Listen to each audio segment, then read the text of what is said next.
The first thing that came to mind to discuss this morning is an information a friend passed across, and that's the what's the word now? Is it validity or veracity of PCR tests that are taken in Nigeria and taken abroad, and the embarrassment it is causing some people. So a Nigerian sent a message across until it got to us and talked about the fact that it was a connect flight from through Amsterdam to Calgary in Canada, and only for them at that stopover to be told that, look, the test that you brought from your country, Nigeria, is not valid. Rather, well, it just say, you can't go on with it, it's not valid, you have to take another one or go back to Nigeria. Nigerians. Meanwhile, a neighboring country was the Nigerians from other parts of the world, beg your pardon, Africans from other parts of the continent, theirs was sailing through so easily, but that of Nigerians, they were told that they had to pay something in the region of, well, 200 plus euros to take another PCR test before they can proceed on their journey to Calgary in Canada. And it only speaks to something. Is it a question of, the question that came to me on that one is it a problem of corruption or patriotism? Is it that we are not just patriotic? Love for fatherland is nothing? Or some people are not just, paying due enough attention? Who monitors the private sector participants that actually get these things done? Well, there is also word out there, and I'm hoping that someone is looking into it, that some people, they just go, they literally buy the PCR tests just because they have to travel or they want to travel, and they don't really take they don't really take the tests, they just buy the results and everything. So question then is, who is monitoring these things? Because at the end of the day, it borders on the identity and the integrity of Nigeria as a nation, not just the people that are in it. And it has a spiraling effect all across board. And this may just be one example, and I'm wondering how many people are having the exact same experience in different parts of the world. It's not good for us. So for those who may be thinking about this, exactly what do you gain by, maligning the name of the nation? And for the authorities who have to do the monitoring, especially of this PCR, this approved PCR centers, just who is looking at the things that are being done. So still talking about patriotism here now, I saw a report just yesterday. We were made to know that members of the Academic Staff Union of Universities, ASUU, have threatened to embark on another industrial action following a 3-week ultimatum issued by the union last month. Of course, following that, we've heard the Minister of Labor and Productivity come out and say, the needful is going to be done, all monies necessary are supposed to be paid. But then what did we hear from ASUU?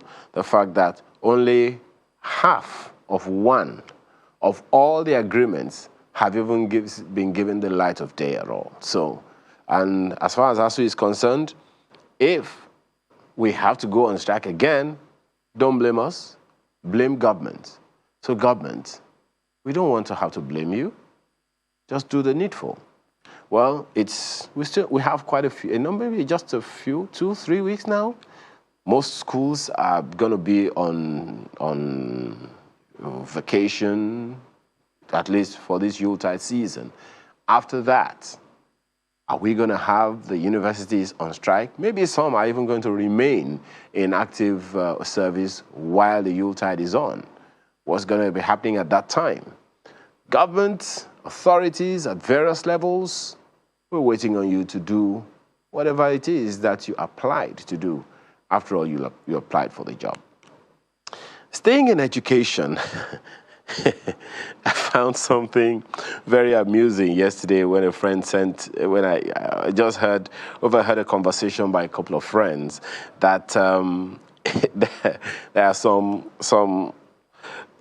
schools where vie for position of head boy, head girl in these schools, and one guy wrote a manifesto. Himself and his father sat down to write a brilliant manifesto for him to win the election. And you know, he did the little he could do. He campaigned. He did all the, you know, I'm going to do this when I become head boy. I'm going to do this. I'm going to do that. Of course, the daddy left him and went back. And guess what happened? The other guy got the position. When he got home and he told his dad, how did it go? Oh, it went well. I did the little that I could do. So, did you get the position? Said no. Why? Let me read what was. My son told me that the pupil had won, that the pupil that won gave out snacks and drinks before the elections. Is that stomach infrastructure at the primary or secondary school level? I guess your guess is as good as mine. So parents, exactly what are we teaching these children?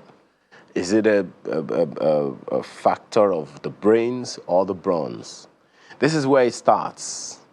Snacks and drinks to fellow schoolmates just to become head girl? Okay. After that, what's going to happen?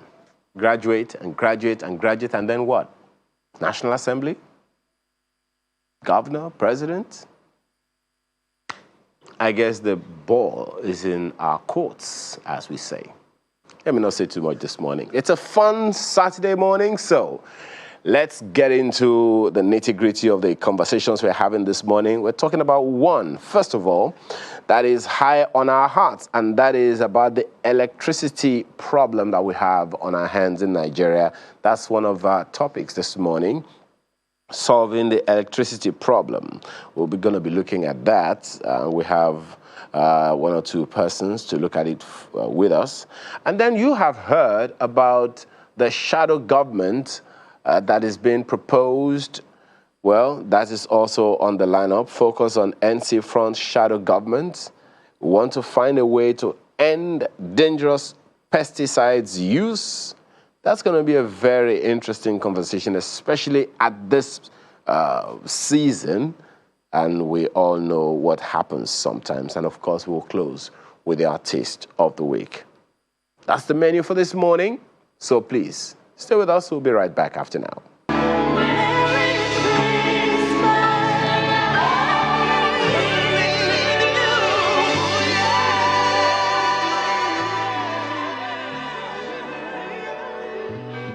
So that's our first conversation this morning. On Wednesday, the National Consultative Front, promoters of the Third Force movement in Nigeria, set up what they call a shadow government, a movement to save Nigeria from misrule and incompetence. That's the way it's been put. Two gentlemen are joining us this morning to understand what this is all about. Dr. John Ekundayo is a Harvard-certified organizational strategist and leadership development consultant. He joins us here in the studio. Thanks for joining us.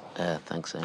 As well as Dr. Eunice Tanko, Head Public Affairs Bureau, National Consultative Front. He also joins us virtually. Thank you so much for joining us this morning, Doc. Thank you so much for joining us.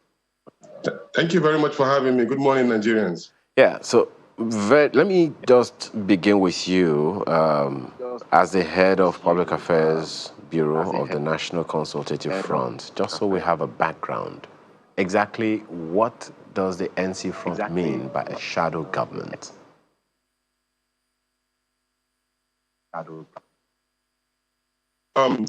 If you could remember, some kind of, we came out as a group to amplify the need for us to come out collectively to put something different into the table in our political space. This group, of course, consists of political leaders, technocrats, intelligentsias, and common Nigerians who are tired of the status quo at the moment. And the NC Front moved a motion that we cannot continue to keep quiet in the face of frustration, in the face of deceit, in the face of complete annihilation of the people, the level of insecurity, which is so high, economic crunches biting hard on Nigeria. And so we must take up this mantle of leadership as good citizens to make alternative positions for the Nigerian people. And when we come up with this issue of the shadow government, as you all know, the shadow government, according to Wikipedia, is just a group of public people who enshrine themselves in the hearts of the Nigerian people, establishing alternative ideas on how government can't be run. And this, of course, is not to say that we are opposing the state as a government, but rather we are opposing the policies that have not given or yielded the dividends of democracy to the Nigerian people. And I know quite a lot of people will have been wondering, how do we intend to do this? Well, we'll come to that, Dr. Tanko. Of... Just a second. We'll come to the details, all those details. But Dr. Kundayo, what's your take, your initial reaction to this? Thanks, Ayo. Actually, my take to this is, well, talking about shadow cabinet or government at this time, it's a time. That's the way I would start. It's time in that this is President Muhammadu Buhari's second term, almost even coming to an end. So if there should have been a shadow cabinet or government, it's supposed to have been at the beginning of at the inception of the first term, or maybe better still, at the inception of the second term. Now, this is 2020, well, let's just say 2022. So the rest in 2022 to February 2023 is politicking and leadership succession. Is it? So really, because when you are talking about shadow government, it's about you want to match who's in charge of maybe works and infrastructure. Okay, this is what it's supposed to do. It's about addressing policy, and reassessing things, security, this and that. But we are at the tail end of this administration, and I think it's a time. Well, there are those, Dr. Tanko, who say, wait, shadow government works better in a parliamentary system of government. Why in this government, we're practicing a presidential system of government, but it works better only in a parliamentary system of government and with the opposition party? I don't even know if NC Front has any officer at all in any of the national assemblies or national assembly chambers or even the state assemblies. Okay, Ayo, there is nowhere in any book that says that it can only be practiced in a parliamentary system of governance. Remember, democracy is the government of the people, by the people, for the people. And power does not reside only on the hands of those who are elected. Power resides on the hands of the people. So by definition, as I've already told you, it's a government that is a shadow cabinet meant to really augment and give alternative solutions to the ideas and policies of governance. So as a people, there's not also any time that I say that probably is the right time for us to come out and challenge the status quo. With all due respect, as good citizens, we've given ample opportunity of time to this government for them to put their acts right. And unfortunately, they are not being able to do so. So it is behoved on the good citizens as we are to come up and give solutions. As you also recall, government has always come out to say one of the problems that they had is issue of insecurity. And they will always tell you that insecurity problem is a business of everybody. So we take it up as our business, as citizens. So also the economic situation is business of everybody, and we take it up as our business. The issue of health is the business of everybody, and we take it up upon ourselves as our own business. So there is no perfect time. In fact, I think the time is more than right for us to come out and say, look, enough is enough for this level of insecurity. Enough is enough for the unemployment of our youth. Enough is enough for the decay in the establishment, such a way that the establishment itself cannot even tell you exactly a concrete fact of what they are doing. And so, do you expect us as good citizens to keep quiet and wait till a particular time when the country completely collapses? I think it's not correct. And that is the reason why majority of Nigerians think that it is the best time for us to start giving alternative solutions to most of the problems that is bedeviling the country. Okay. As a front, remember, we are just a movement at the moment. So the idea of whether we had an opposition in government or so, we don't at the moment now. But I can tell you one thing. Majority of the members of the NCF, some of them are chairmen of political party. I am one. And there's a lot of other people who are political party chairmen. So very soon, Nigeria will see an emergence of a new political party that will galvanize Nigeria towards that. And we don't want to wait. Remember in 2015, this particular government said they want to take over power. They canvass across the country, everywhere, and they make a lot of promises. Only when they took over power, and what did they say? They were surprised to meet the decay in the system. We don't want to be caught in the mud. We want to be prepared. And we are presenting our policies to the Nigerian people so that they can critique us, take a look at it. Where they ask, please make correction. Where did we have, please accept our suggestion. And now I think government will be better for it because we are giving them free consultants. Well, there are those who will be wondering if this is, if there is an end game somewhere, Dr. Tanko, but we'll come to that. Now, to you, excuse me, Dr. Knaya, there are those who think, a shadow government in the presidential system of government is supposed to be a parliamentary system of government thing, and it's supposed to be from the opposition party, not just, a group of people who just pull themselves together. Yeah, like in the Western region government, during the First Republic, so to say, when Chief Obafemi was the leader of opposition in the parliament. Really, in the presidential system, where you could still have a shadow cabinet, shadow government. Can you give us an example of where that has happened in the world? It's really hard, and really searching through and see what has even achieved. That's even the point I want to go into. It's not just about, and I could hear Dr. Tanko talking about, solutions. It's shadow government is like shadow. It's like your shadow, my shadow. It's actionless.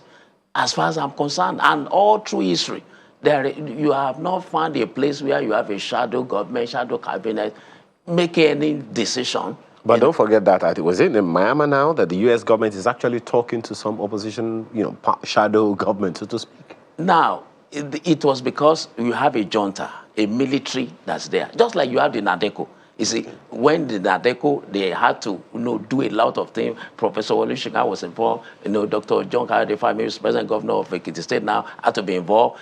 That is military, wanted to send the military junta away and stop the military intervention. But this one now, we are in democracy here. It's a presidential system of government. Now, the question I will have put to Dr. Tanko can still put the question. And this is, what is the outcome of this shadow government? Because we are looking at election coming now, 2023. By 2022 now, we have primary elections that will take place. So what is the outcome? If you have this shadow government, you are involving all these people. In other words, how will the shadow government be effective? How will it be effective? Well, Dr. Tanko, that question is to you. A very good question. We have a cabinet of 18 cabinet, and our interest is that every team will work out. They are technocrats, they are well-grounded individuals who have excelled in various fields. Now, what we ask every one of them to do is that the government is handling the issue of security. Everybody knows that. What we prefer as a solution. The government is having problem with the economic situation of the country. What do we have as a solution?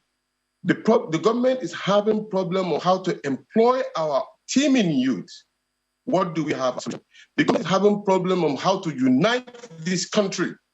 We spread across the division of religions, and what do we prefer a solution? So each of the team. Well, Dr. Tanko, it's not a problem of ideas. I'm sure you. In that case, just a second. Ideas.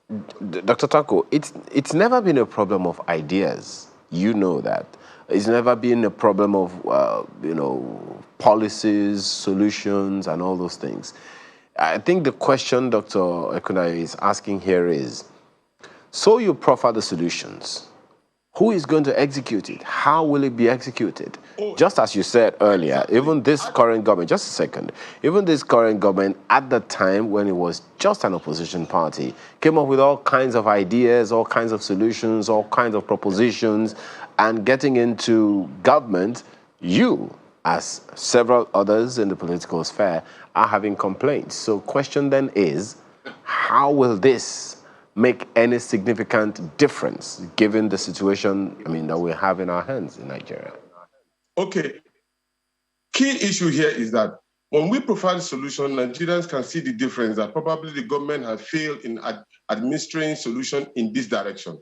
And what we don't want to have is government in our hands in the future, and we're not prepared. So we want to be prepared to give solution to give actionable answer to most of the solutions that we are providing, so that you can hold us responsible in the future. That Dr. Tanko said we can do this, or Chief Peter Ame said we can do this, or Adebale Adewayo said we can do this, or Professor Pat told me say we can do this. So we are piling up our solutions and actionable solutions to provide solution to it in the nearest future, when God Almighty give us the opportunity to take up power. And if the government of the day finds succor in what we are giving as solution, let them implement some of the suggestions that we are making. And believe me, it's not true to say that we can, anything that we are doing that is only a shadow. No, I can tell you that the government is listening. I can tell you that they are looking for solutions. I can tell you that they are looking for people with good ideas. And if they get these good ideas, they can use it and implement it. And who will benefit from it? You and Ayo, will benefit from it. Government is about the people. It's not about one individual people who are in government. People should come up with good ideas. We are not closing our doors. And so the idea is that if we can think with the solution to a security problem and we put it on the public domain, and if the government doesn't take it, we are waiting in line to take it up and provide it for the people. Dr. Tanko, you haven't still answered that question that I asked earlier.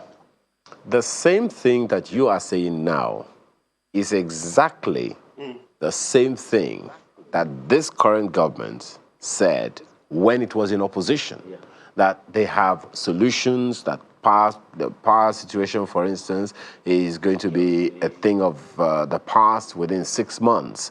Unemployment is going to be a thing. In fact, we're going to create X million jobs in X number of days, weeks, months, or years, and on like that. And a good number of people, well, incidentally, Twitter is still banned in the country. Otherwise, you would know, people would easily go scouring the internet and find out all the promises that the opposition party, which is the government of the day, made while they were in opposition. So how is yours going to be different? Why should anyone say, okay, Dr. Tanko's team, all the eggheads that they put together, they have these brilliant ideas, let's just give them a chance. They gave a chance to some people before, and this is what they have. So how's yours going to be different?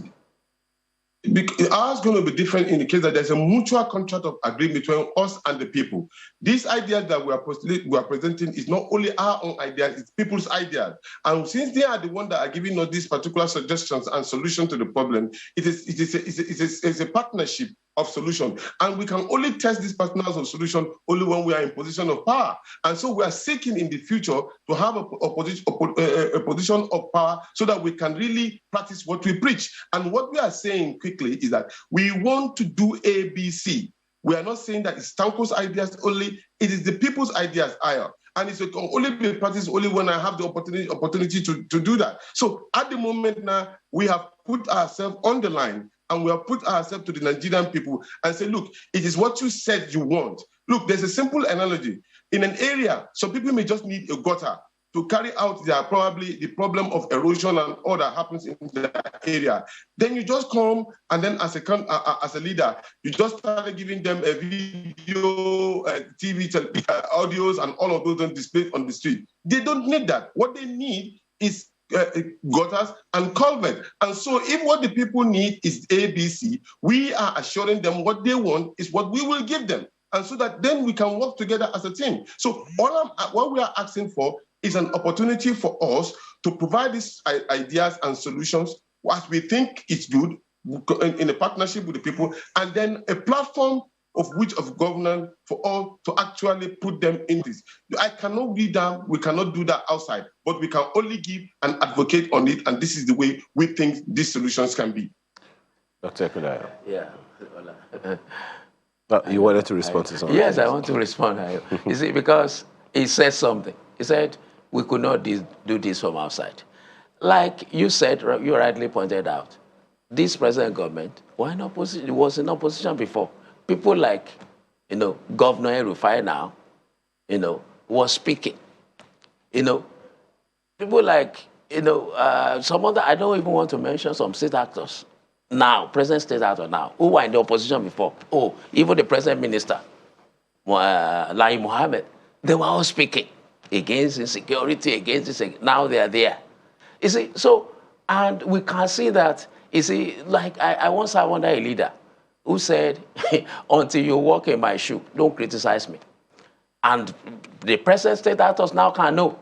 When some of them were criticizing the government of President Jonathan, now they are there in that shoe, in that seat. So they could see how things, in fact, some other things have even gone outside of it's like security now, insecurity now, that we are all seeing. So he made mention of that thing, and that's why I'm asking, what's the outcome of this thought for? Now, if I can be a pro bono, if I can do something for them, consultancy pro bono, for Dr. Tanko, don't pay me for this. You see, what they need to do, what you need to do. I want to tell you this as a leadership consultant, and as somebody who did a lot of research on followership. That's where I did my PhD research. What the thought force, you should have concentrated on the thought force aspect. What is it that APC is leaving behind? What is it that PDP failed to address in 16 years in leadership?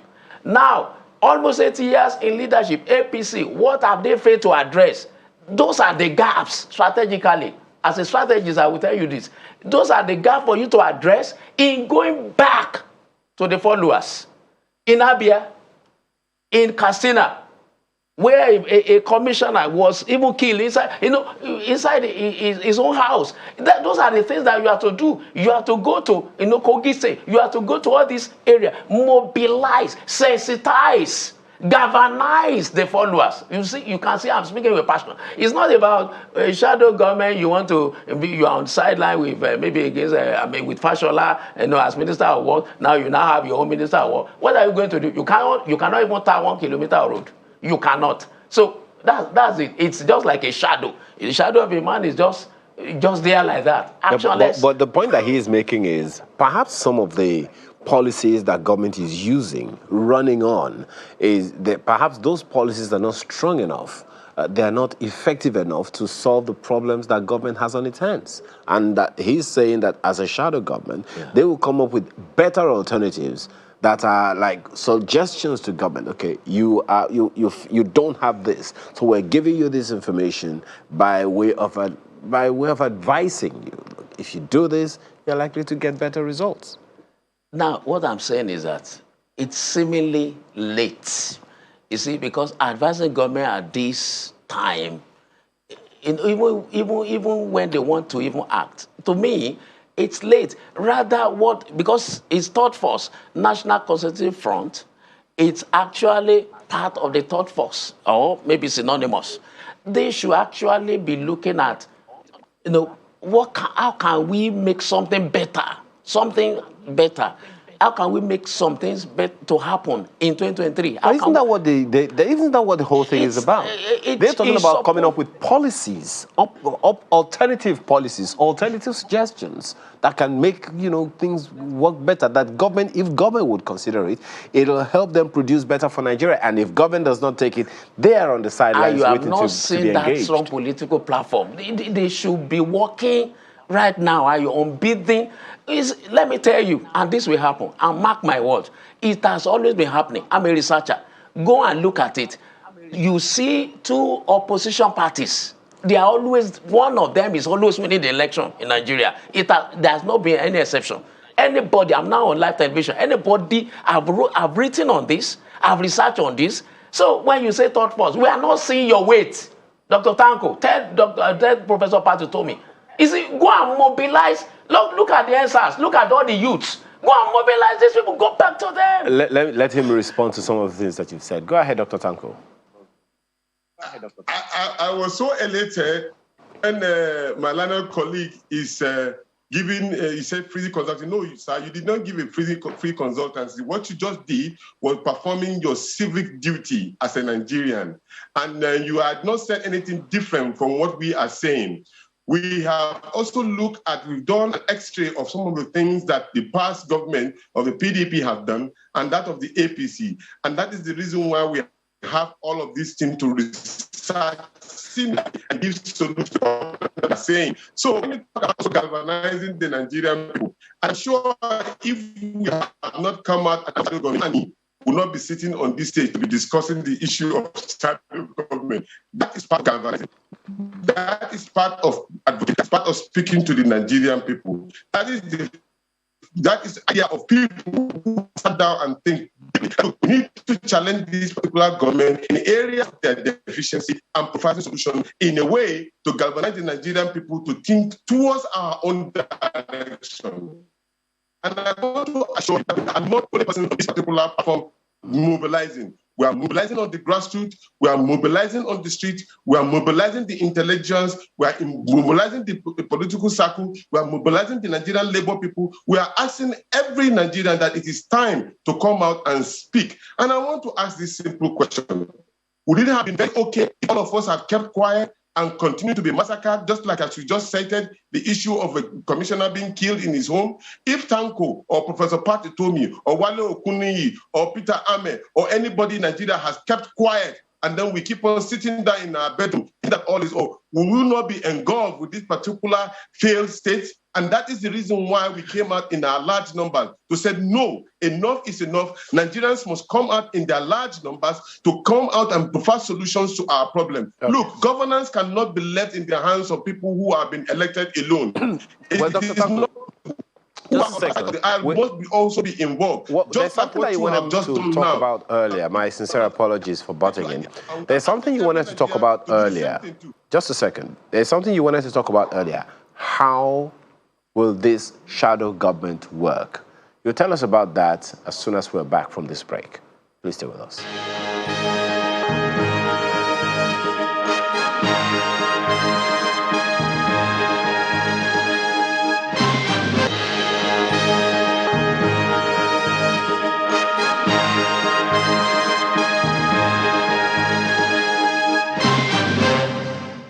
Thanks for staying with us. We're still talking about the proposed or initiated already, actually, NC Front shadow government. Well, Dr. Tanko, you were talking about a number of things, and there's something that you wanted to talk about earlier that I paused you on. How will this shadow government work, and how will it be effective? Okay, what we intend to do is not only to criticize policies of government. We want to, each of the cabinets is having 5 minimum number of a team. And they will be kind of have documents with regard to what is available at government disposal at the moment. And so when government make positions as regard to electricity, for example, we should be able to research and look at what government expenditures are with regard to issue of electricity and what modus operandi have they put in place in finding solution to that. We can give alternative ideas on how we think their politics is counterproductive or whether it can work in Nigeria. And that is how we intend to take it to agriculture, security, and all other areas of employment and all. When we present these documents and when we respond to the issues publicly, we will also like to submit some of these particular documents for government so that they can be able to use them accordingly. If they fail to use them, this becomes our own document to be used in the nearest future. So we are preparing ourselves not to be taken by surprise. We will also get information as regard to, as I said, what is available in government hands so that it will not look as if you are only criticizing government without fact and figure. You should be able to criticize what you see that is wrong, and then you must be able to take up the issues based on fact that is available to government use so that we will be at par. It is the passion that we have to the love of Nigeria that we are all doing this so that nobody will sit down and say, look, we only sit down as armchair critics and not finding solutions to our problem. Well, this is how we get on board. Dr. Tanko, when you say all information available to government, does this also factor in the Official Secrets Act? No. When we talk about Official Secret Act, if the government wants our help, they can give us, we can give solution to it. But basically, we will not be interested in areas that we know that has to do with secrets of the state. But if there is available information in that regard that could help us find solutions, for example, to the issue of bandit, to the issue of secession, to the issue of economic downturn, we will be glad to have it so that we can also help in finding solution to it. Because look, if we say we leave the government of General Muhammadu Buhari only to the people that he finds succor in leading him, we have failed in our constitutional right as Nigerians to have help in building a new order. So what we intend to do is to look at what is available. Like the budget of the Federal Republic of Nigeria is a public document. It's a public document, it's available for everybody. Okay. We can know XYZ is apportioned for the road in Kaduna, for example. And then we will find solution to it. Look, look at the situation we find ourselves. It's so bad to a point that if you want to travel from Kaduna to Abuja, a Christian needs to do 2 or 3 days prayers before he can go. Or a Muslim has to do 2 rakats in order because he wants to go to Kaduna. It is appalling, it's unacceptable. And so we can't keep quiet like what my London colleague John is saying that we should keep quiet, it's too late. No, it is not too late, sir. It is even apt. We cannot continue to keep quiet. We must come up and challenge the status quo so that we can help them in solving solution. A peaceful country, a peaceful environment is a peaceful nation for me and you and for everybody. Okay. And we are not just making this particular noise. We are looking for concrete solution to the Nigerian problem. Okay. Dr. Kundayo, what's your take on how they plan to run this shadow government? Well, my take is that for me, they are set on it. They could make it something that could be, remarkable in a sense, not confrontational. You see, because government may look at it like any shadow government that, oh, okay, these people are out to confront us. No. But really, for me, the aspect I want them to look at, I've said that, but let me now shed more light. It's about the followership. You see, what are the people's yearnings? What are their feelings? What have they not been getting from government? 16 years of PDP, now almost about 7 years of APC, that they felt, you see, they should do more of research. That's where I'm going now. You see, that's what will help them. And thank God they have Edgar there, Dr. Tanko is there, Professor Pazutomi is there. The conscientious one that they will do is write all the states, factor in people in Borno State, in Yobe State, Zamfara, all these places, Ebonyi, Anambra, like in the southeast now, the agitation there, even in the southwest, factor in all this, get all this. Now, one thing the shadow government could do also is, okay, what is the type of leader you will want to lead you? But they can factor in all this. Well, then let me just finish. They still need to build a political platform that is robust. You see, because like I have said, it's normally the 2 major political parties that either of them win an election. Go and look at it. So if you say third force, we will still be back to square one. We will analyze ideas. You see, so that's why I asked initially, what will be the outcome? You will analyze all this, it will just be there, there in the public domain. But what can we make out of it? And here we have the youth budge. We have the youth population budging and causing problems, like we had the ENSAS last year. So how can we forestall this in the future? That's what the third force is supposed to be. To actually, center and focus on. They also talked about getting information from using information that is available to government to come up with alternative policies that will be effective and efficient in solving the nation's problems. How do you see that working out? Well, the thing is, you can get these ideas from me. It's like maybe I appoint you, like we had one former Nigerian president who said, well, I just appoint you as advisor. It doesn't mean if you advise me, I will take your advice.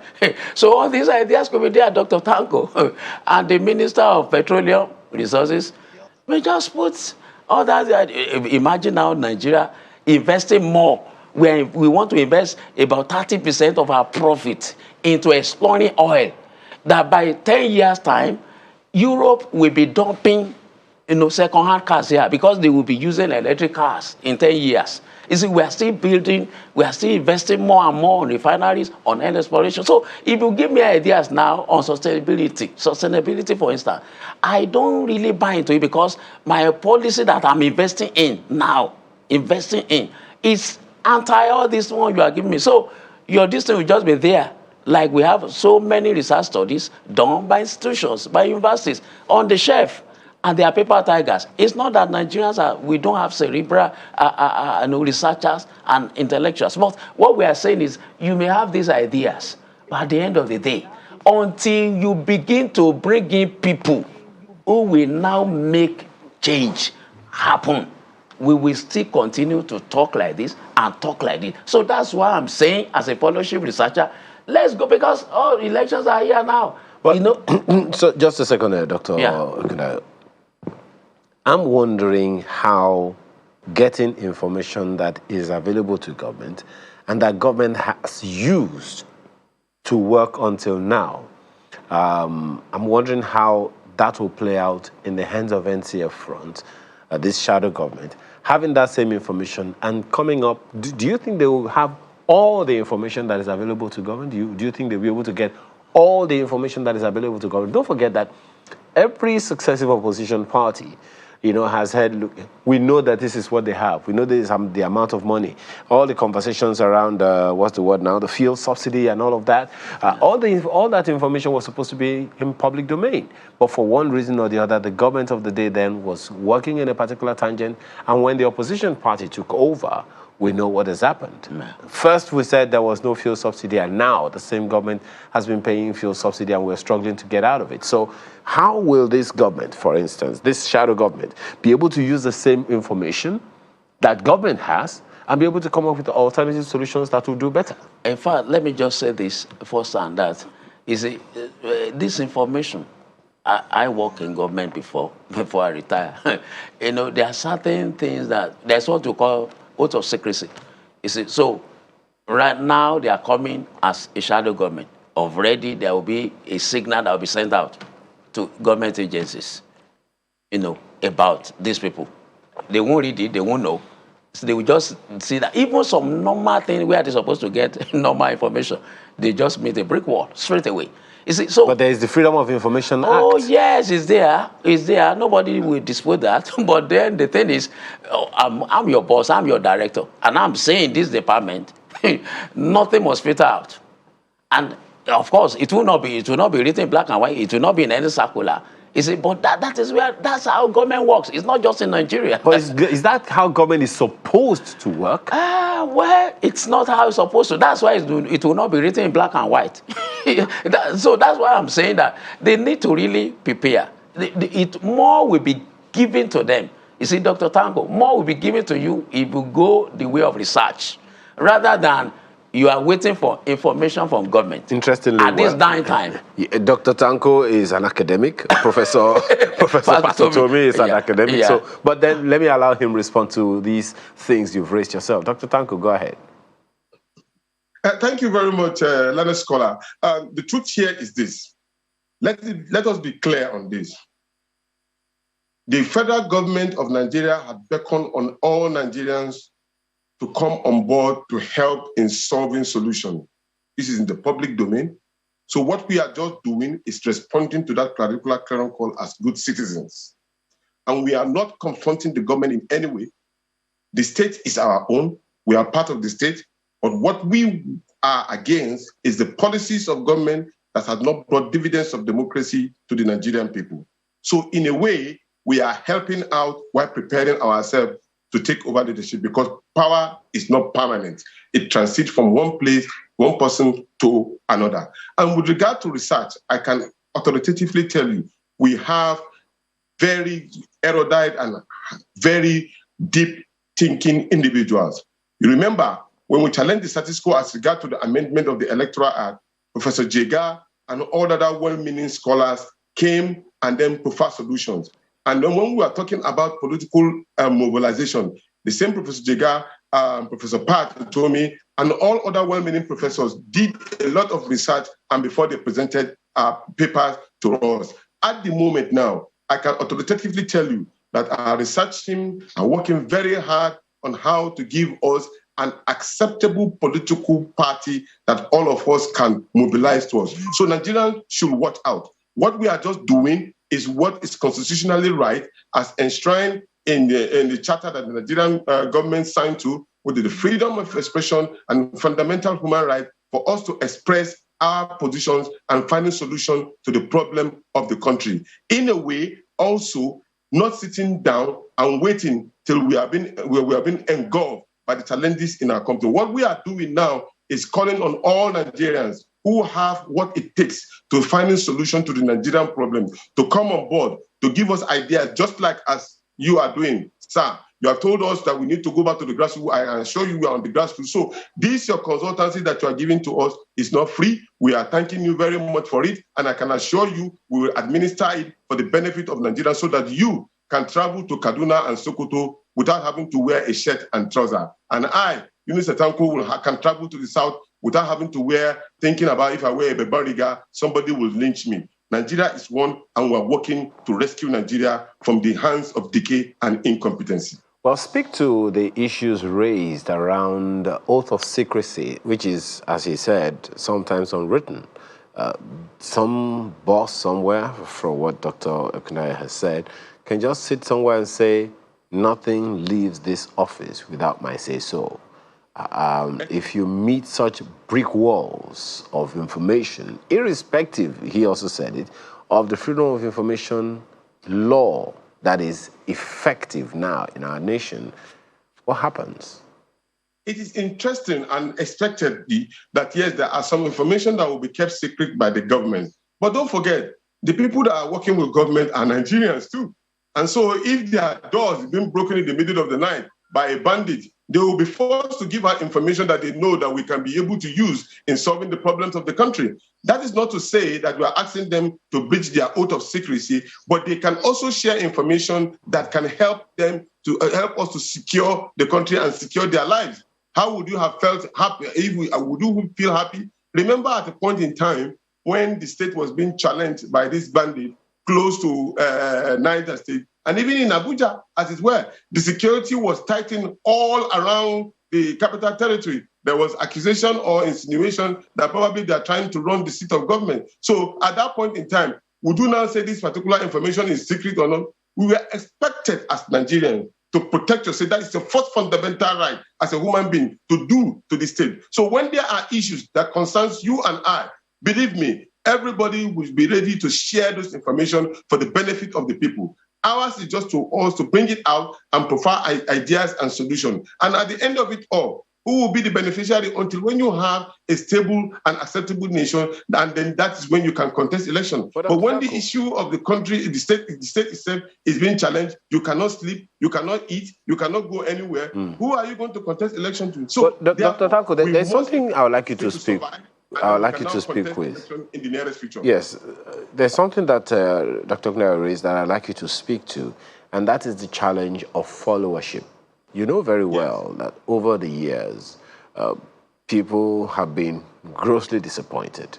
I mean, you will make promises to the people, those promises are not kept as and when due, and someone else comes, makes even more outlandish promises, and they get into position and those promises are not kept, and now NC Front is saying we are a shadow government, we're all for you, we want you to trust us, and what's the assurance that people are even going to give NC Front's shadow government the time of day?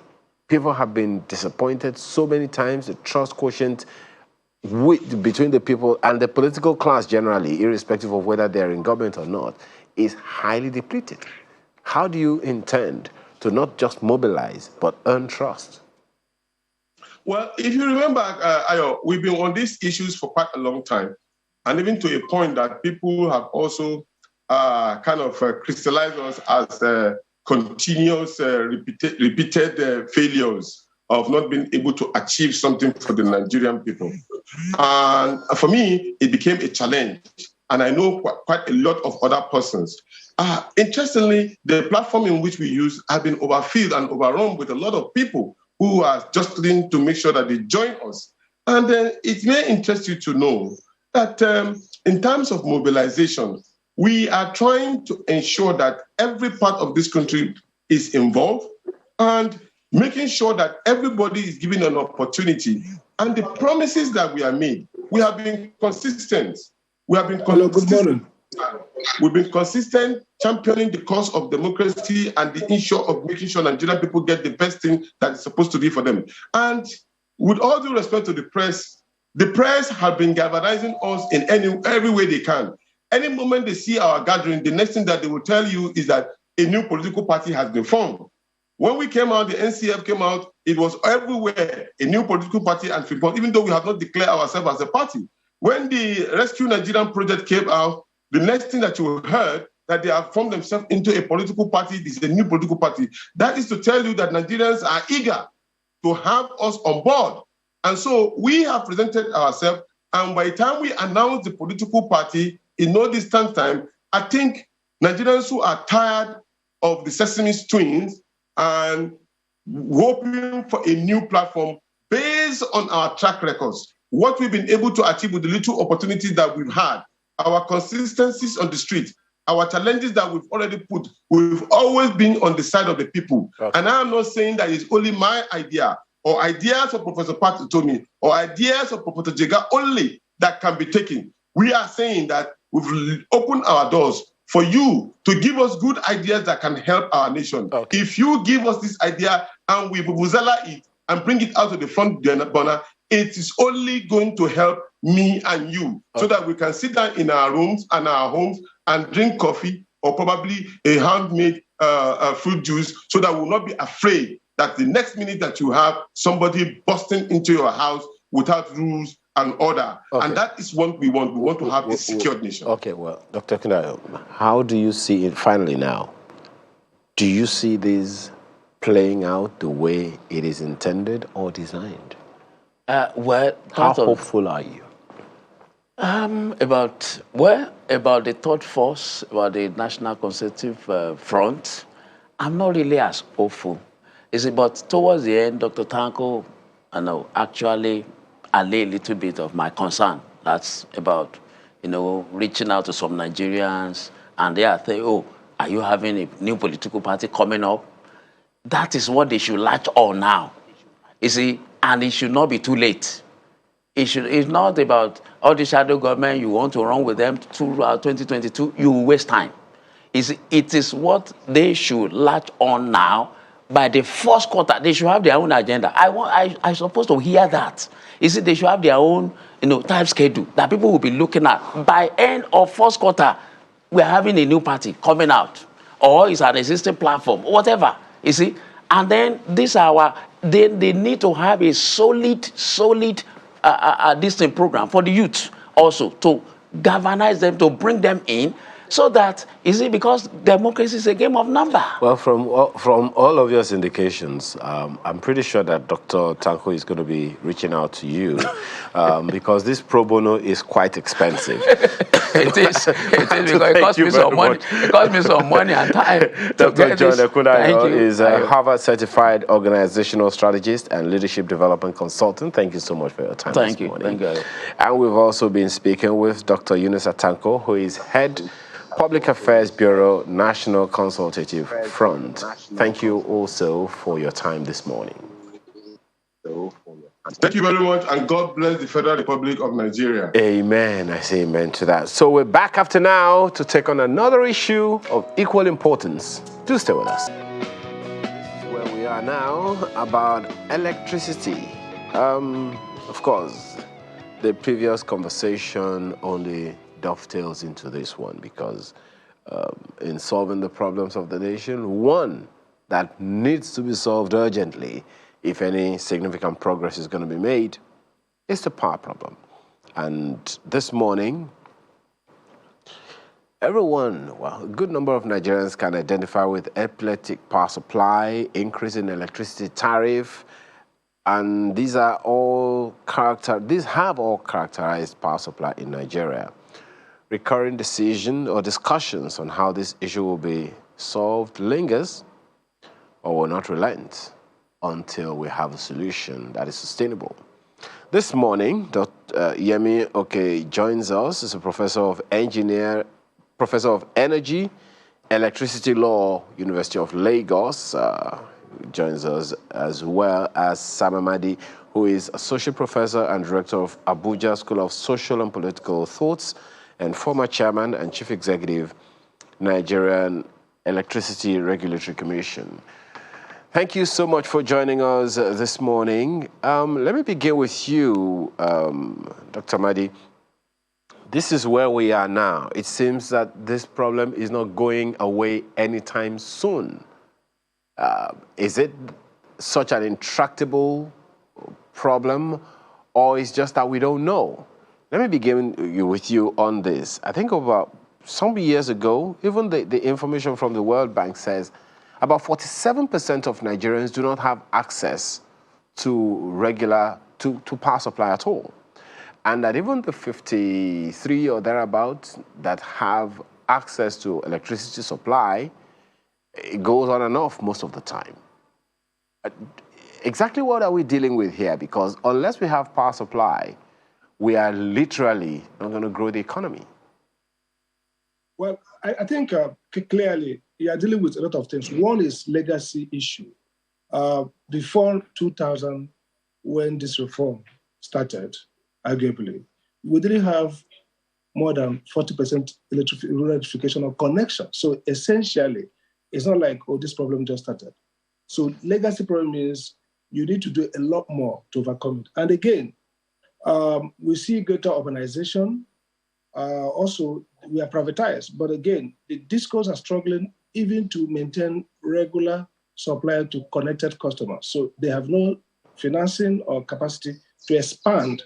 The way you close down connection gap is through investment in expansion services. So you expand your network, you connect more people aggressively, or in this case, the government agency through the rural electrification can get people to the grid. But even if you get them to the grid, if you don't expand power production and efficient distribution, you will barely be sharing scarcity. So 3 points to note. One is that everything we experience in this sector is a legacy crisis. For example, metering, until when I did the first metering survey by Medela Turu committee, we discovered that was probably around 40% of customers were metered. So probably have about 60% unmetered. And then rural electrification connection, about 40 or 45 connected. So you have communities not connected. And so the crisis of first establishing a market that is fairly efficient, getting utilities that have the resources to invest in maintaining their service and expanding it is one of the challenges we're going to face. And it requires three things. By the one would be that we improve drastically the efficiency of the distribution companies. The question is, can you, with the structure of ownership and the crisis they have? Secondly, that we also, government, invest more on connecting communities that are far off from the grid.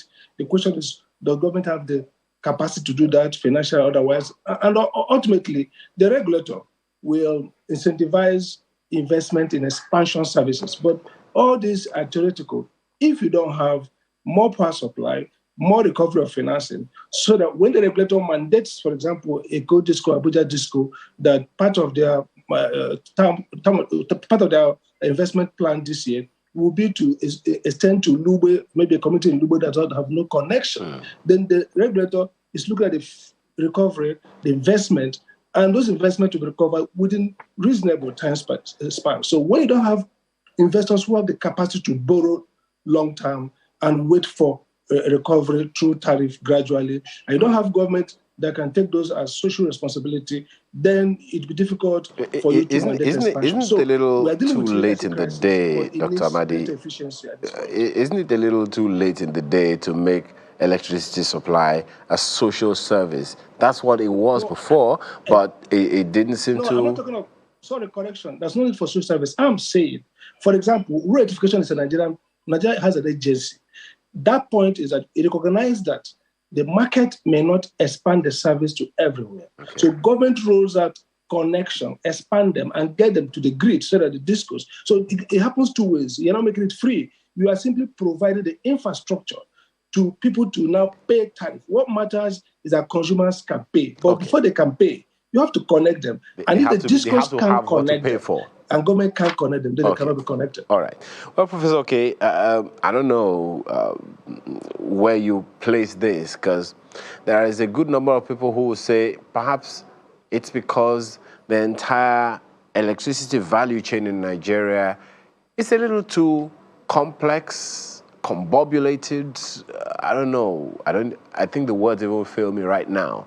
What's your take? There are those who say it's way too complex, way too cumbersome, way too all too interwoven. It's not straightforward, and consequently, solving the power problem will be as complex. What's your take on that? Thank you very much. Let me again appreciate you for having me. My take on those, honestly, is a question of the more you look, the less you see. And I wish to say this for the records. There is nothing I wish to say about the power sector that have not 80% of the times on channels.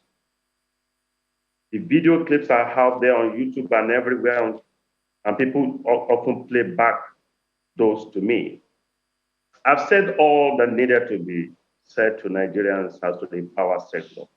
Right before the regime of my brother and friend, Sam Amadi, right from the regime of Ransom Owen and others.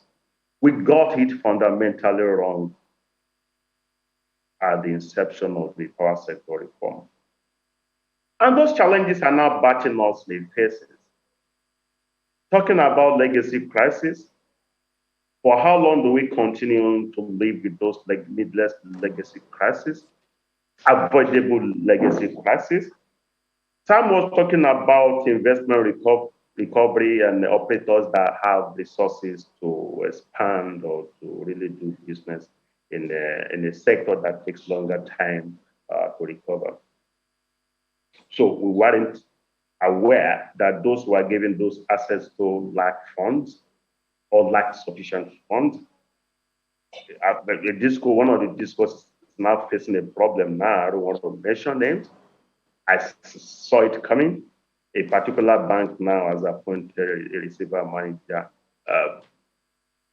That's not the first time that will happen to the particular disco and other discos. I would say the power sector is fundamentally deficient as conceived.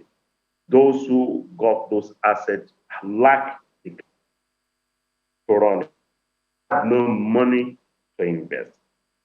They merely approach Nigerian banks for what we call acquisition financing. And that is why Nigerian banks, some of them are distressed now, and they're looking for their money. They cannot expand. They cannot expand. And we cannot go back to the dark days of having power sector as a social intervention. It's not done anymore. So government I encourage government to really remove subsidy fully from the petroleum and electricity sector. And the reason is simple. We are subsidizing the rich. Nigerians who ought to get those subsidies, I mean, the effect of those subsidies are not really getting it. So the subsidies are going the wrong hands. A country that fund the educational sector, to fund health, to fund security, to fund so many things will not be funding or subsidizing power, electricity. For what? Most homes, average homes in Nigeria don't even have connections anyway. Those who have connections, are they really getting services? You talk of the percentage, about 40% not having access, more than that. I mean, if you go by the industries, 80% of Nigerian industries have no supplies for electricity. Most of them are self-generating. Some of them rely on other means through embedded or other options. So we're really in a major crisis. And nobody wants to invest in the Nigerian power sector. That's one reality we need to know. If we expect investors to start trooping to Nigeria and bringing their monies to invest, nobody is why do you think that is, Prof? Why do you think that is? Because there are those who will argue with, how about the people who have been investing over the years? The stories are not quite encouraging from those who have invested over the years. And if anybody wants to come and invest in Nigeria, the first thing they do, the first port of call, is to ask their colleagues. If you want to invest in Nigeria, you go to ask me as an expert, you're going to ask Dr. Amadi, you're going to ask some Sahara, you're going to ask the investors of Discos, Abuja, Disco, Kano, Discos, Kaduna, and what have you. Whether the business, whether the environment they're operating is quite okay for them, whether if they were in your shoes, they were encouraged to come. Nobody is coming. You can give me statistics of those who have invested in the Nigerian power sector. Nobody is really interested in investing. It's risky.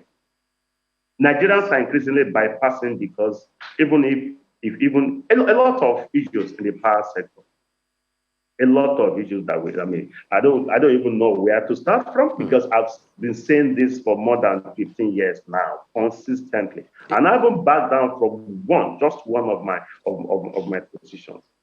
It's not going to work. But government might continue Prof, to spend does that make it completely hopeless? We are in a near hopeless situation. And there are several things we need to do. One, the power sector must go through another round of reacquisition and refinancing. Two, state governments now, in line with what the Constitution says now, contrary to what the electric power sector reform starts is operationalizing, the states should now play major roles in the power sector. Because the Constitution in the state is a decentralized structure, concurrent. Power is concurrent. Federal government loading it over and the power sector would not work. We should decentralize it. We should really break it down. We can't continue on federated grid. It's even not constitutional because the power sector is not something exclusive for the federal government, and no state is playing active role. I can't see any states. We're merely scratching the surface. Okay. State government should go all out and bring investors to start doing power generation at small scale. Let me take this. Amadi is a very strong apostle of small scale. Exactly. So let me take that to him. Dr. Amadi, while you were chairman of NERC, I mean, a number of people would also wonder, how come it was also central? There was no role for states themselves to play. Do you see any role for state governments in solving this power problem? Sure. I think it's wrong to say there was no role. The power supply is a function for both state and federal. By the way, I licensed the Lagos state government under Fashola. They did a great job. They had island power. Nothing stops federal government, state government from playing the role. We licensed Rivers IPP. Ibom Power should generate about 450 megawatts. We saw the one in Edo with private sector. So for constitutionally and under EPSRI, there's nothing stopping states from playing a role. So why then haven't states been as effective as they ought to be? By the way, we are pretending that the states even have the real capacity. Yes, my friend made a good point about the crisis being too much. But look at this way. The state can play. The state can also fund, I did an embedded generation law, which allows discos to receive power from embedded in that state and channel it to the state. So, for example, a state like Lagos, if they want to do more, could invest in a generation capacity like they have for off-grid, on-grid, and dedicate it to Lagos State and work out a process by which the Eko Disco delivers that power to Lagos. Now, watch again. If you look at Lekki area, Eko Disco is able to serve and recover over 90% of their revenue. Why? Because they're able to charge marginally and supply more time to that sector. So I agree with decentralization, but it goes through a business model. The discourse, the problem is that we quickly went to privatize. I said that before, even as net chap. Oh dear. But I'm pretty sure that we're going to get him back. Well, Prof, let me bring this to you. You are not unaware of the Siemens power project idea, which the Minister of Power says will come on stream from the first quarter of 2022. According to information available, Siemens, since that agreement or re-agreement or renegotiation with Siemens, government has been, very excited about that and promising something in the region of 25,000 megawatts beginning from the first quarter of next year. Are you saying that that is also dead on arrival, or it's a glimmer of hope? Thank you very much. I recall Shemo Kimbaloye years back brought me to your studio with Riwane, with Bismarck Riwane. We're talking about the Siemens roadmap. And I said it was an ambitious document, nebulous as it were. I read through the document, I critiqued it. I can't point to the head or tail of specific clauses in the Siemens roadmap agreement. Roadmap agreement is not something that is even possible. It's as better at the level of a memorandum of understanding for which the participant cannot really be questioned in case of breach. That's Siemens' intention is not new. They've been here for a couple of years. But I don't want to mention names. They're not really engaging critical stakeholders in this sector. I said this because Siemens is attempting to do what companies like Momas and maybe partially Mujeka and others have been trying to do in Nigeria. And I said, why not empower local stakeholders, local players who have proved the mettle and the efficiency and capacity over time? I want anybody to challenge me on what Momas could do and all those other Mojek and others. I've been there. I've seen it. I've seen their agreement with their technical partners. I've seen their interest in bringing on board homegrown, autonomous approach to solving our power problems. Siemens agreement is not doing anything new. Its intention is to expand grid infrastructure. Is that being expanded now? I'm even worried, really, because federal government seems to be spending much more, in trillions now, in a supposedly privatized power sector. I mean, I'm worried. A sector we're told is privatized. Now government is now spending much more. I mean, okay. We are challenged as a nation, and I'm worried. Okay. There's no basis for it. Did we get? Of course, we got it wrong from inception. But do we also have gone that route because we warned that we're heading to a journey of no return? We warned, actually, documented. We warned. And the power situation in Nigeria is it's not about to improve in the next 10 years. And when a particular government said we are going to bring on board 10,000 megawatts per year for their first year, making 40,000 megawatts, and I said they cannot even increase it by 1,000. Let the statistician now draw the list, because a colleague of mine has done the research. We are putting it down now. We don't want to put it in the air, in the public domain. Since privatization, before privatization, Nigeria was oscillating around 5,000, 4,005 megawatts. Now, more than a decade of privatization, how many additional megawatts have been added to the national grid? Well, Prof, there's a question I want to put to you, just to find out from you exactly which of these three is our weakest link: generation, transmission, or distribution. You'll answer that question when we return from this break. Please stay with us.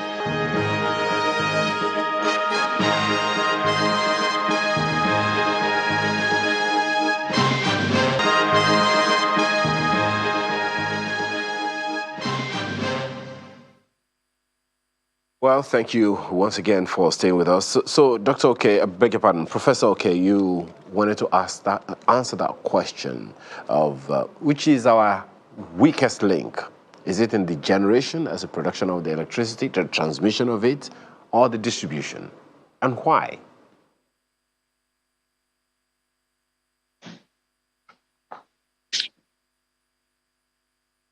Prof, go ahead, please. Yeah, I guess I can hear you clearly now. Can you hear me now? Can you hear me? If you can hear me? Well, I can hear you, if you can hear me. It's better now. Okay. The question you asked me before you went on that short break was Yes. the weakest link. Yes. You're asking whether it was generation, transmission, or distribution. And why? Why is which one of them our weakest link? Yeah, I would say generation. Because you can't really give what you don't have. You can't build nothing on something I expect it to stand. If you don't generate, you have nothing to distribute. Unfortunately, the cancerous nature of the power sector is such that we are very weak in terms of generation, extremely weak. We generate essentially from gas, and it's not competitive because gas is an international product. We don't pay enough for the gas, so the generation is subsidized at the level of gas generation. But there are those who also say, Prof, my apologies, there are those who also say about generation that we generate quite a lot, but because there is no place, no way to store energy, they have to cut down on production. I'm getting there. We're not generating enough. Trust me, we're not generating enough. We're generating at uncompetitive rates, and it wouldn't be commercially viable. That's why some of this is what he's talking about. In terms of transmission infrastructure is weak. Government has been trying, because that hasn't been privatized. Government has been spending heavily to expand the transmission infrastructure. And that's not to be seen until like the next 5 years, because they're doing stuff in that subunit, but the effect is not showing.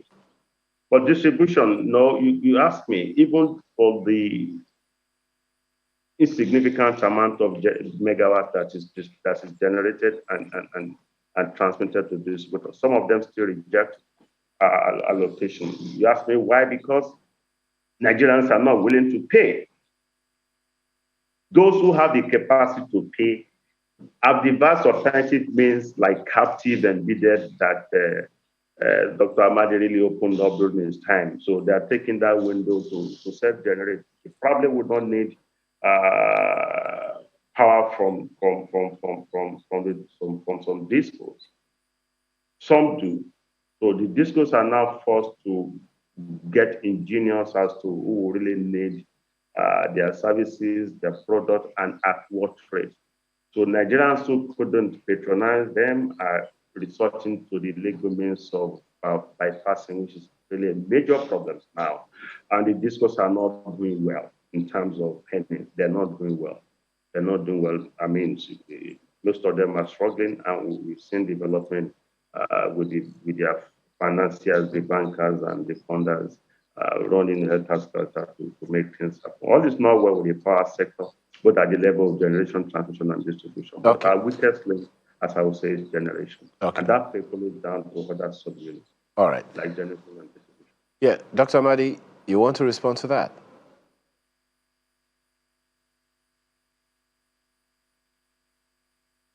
Dr. Amadi, can you hear me?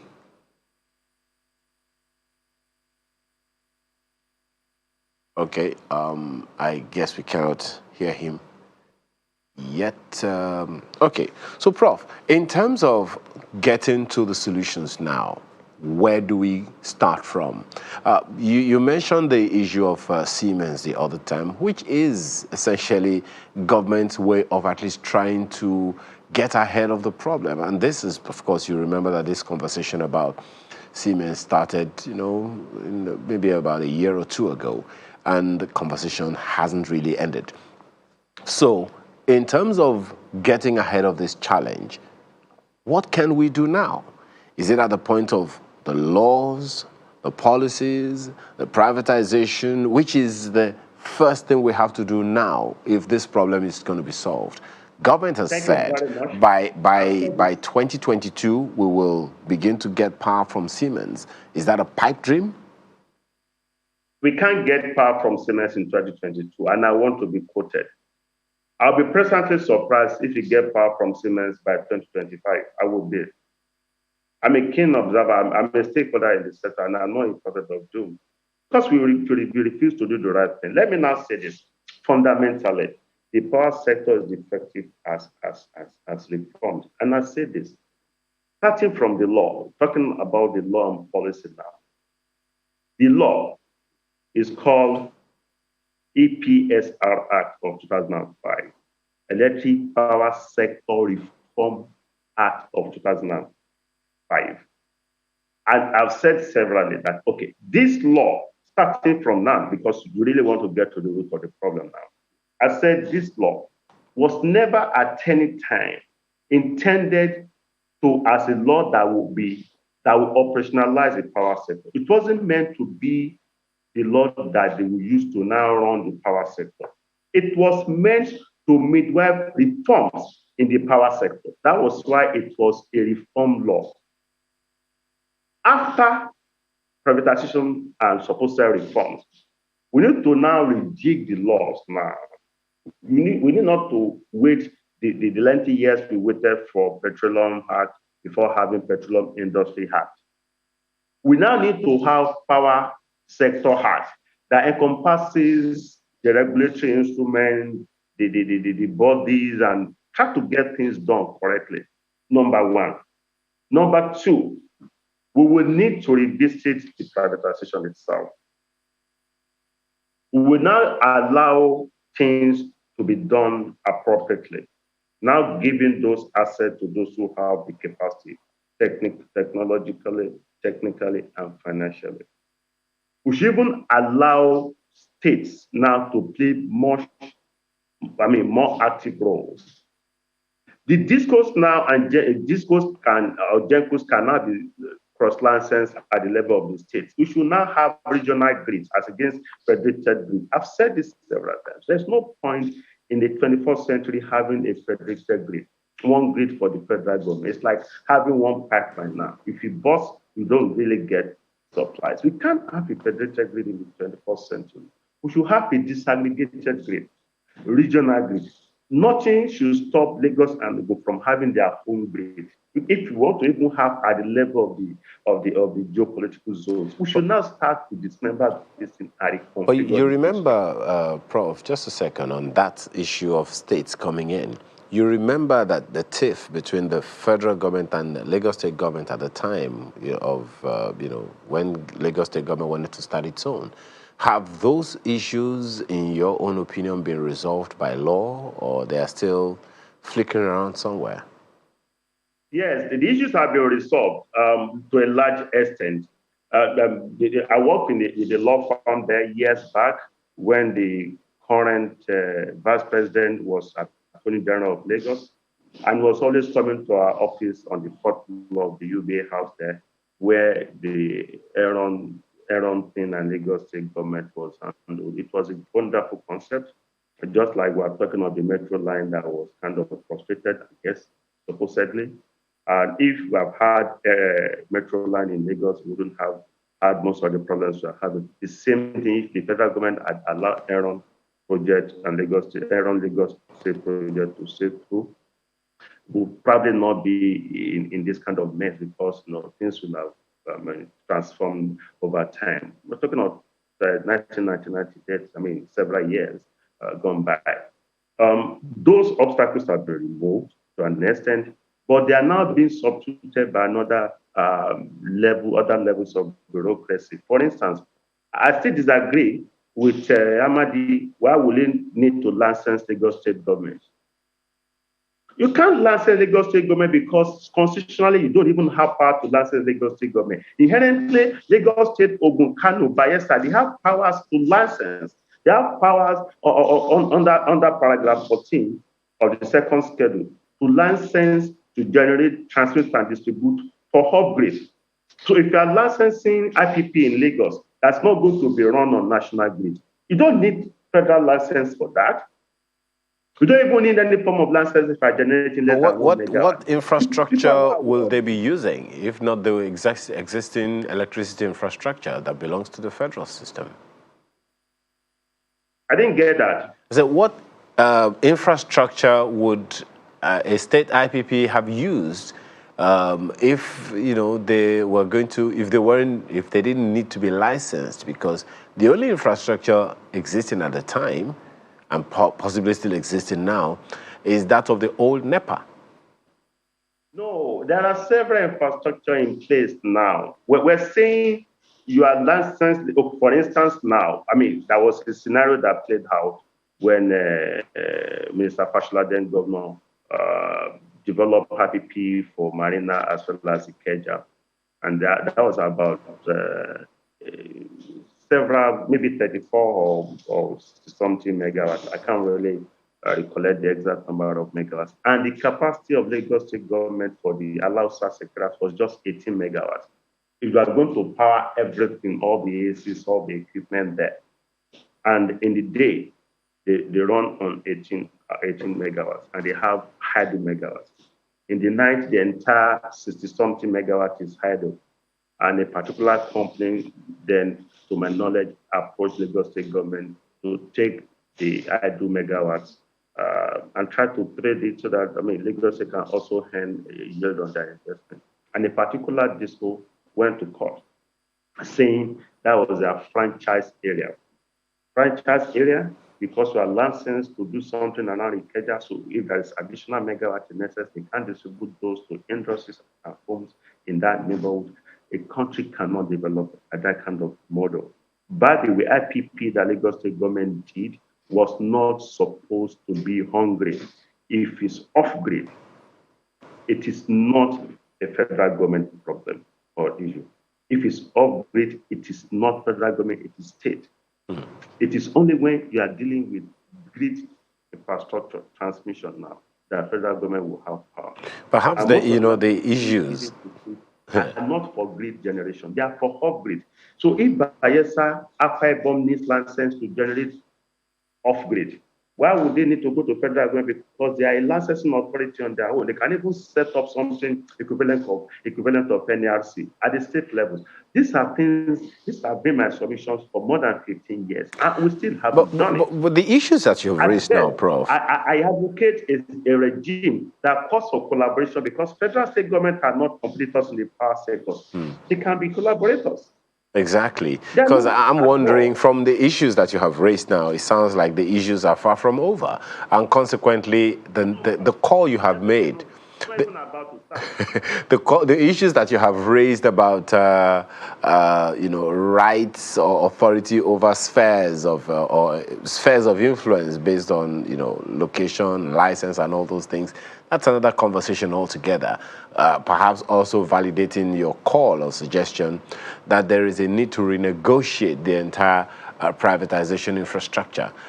But is this something that you think the federal government is looking at, given that right now, as far as government is concerned, we need a quick win with Siemens?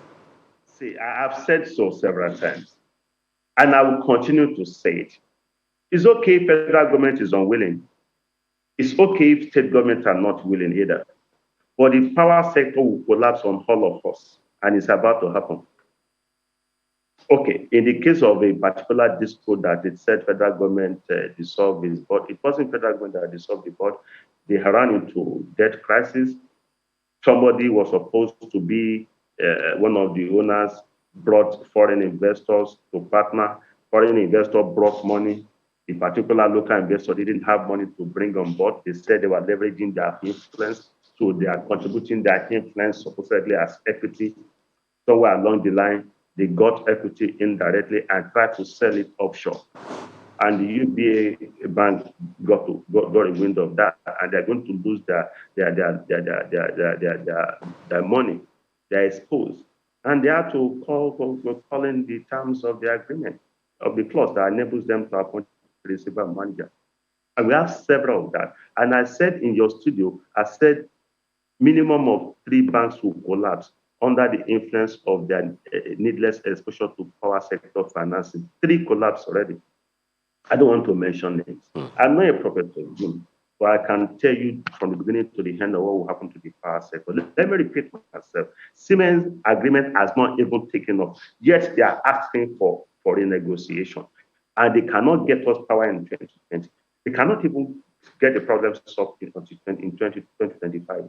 I want to be documented for that. All these videos will be in the public glare on YouTube and everywhere. Is this a suggestion, Prof? My apologies. They're not ready to face the problem. Well, is this a suggestion? Go back, change the law, revisit privatization, get state government to play active role, back down from federated grid because you can't have an idea of a federated grid in the 21st century. But is it a quick one, a last one with you, Prof?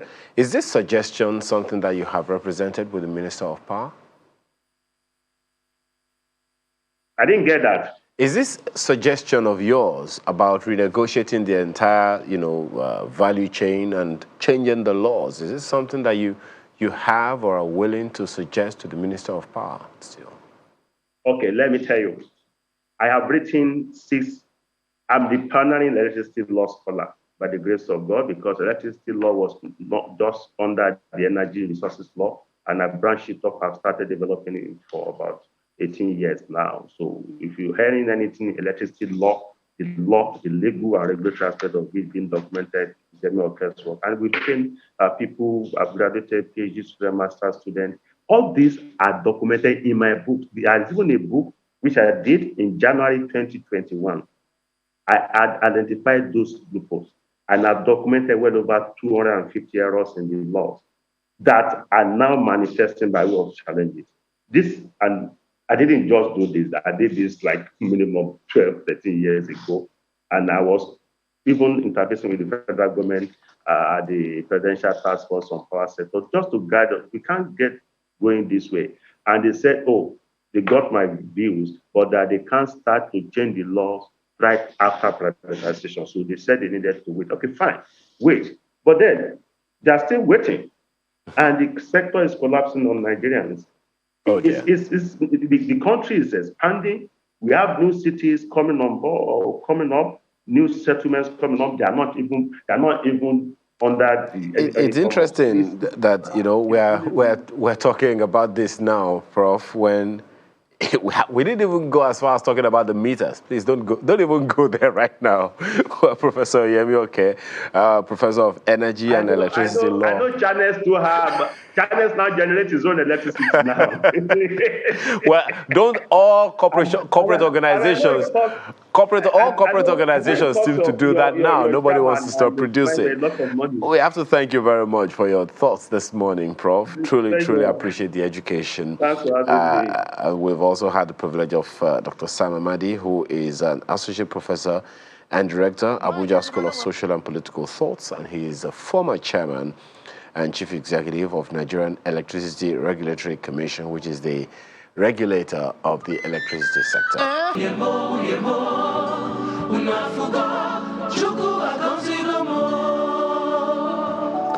Well, thanks for staying with us.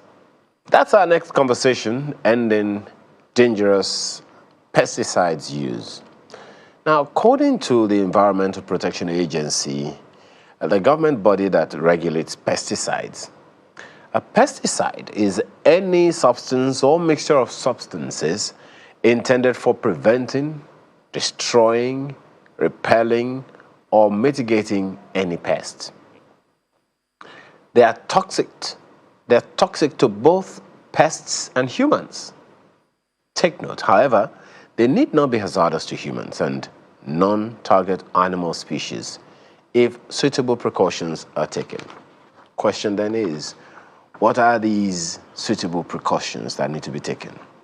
You may have also seen those videos that made the round sometime of some people using certain pesticides to protect beans from weevils in the market. And, well, I'm pretty sure that my guests this morning will have a few more perspectives than just that one. First, I'd like to introduce Patrick Ikemefuna, who is Foundation President, Crop CropLife Nigeria and is chairman, Pesticide Bill Drafting Committee. He is fellow Nigerian Society for Plant Protection and former president, Weed Science Society of Nigeria. Thanks for joining us this morning, sir. Thank you very much.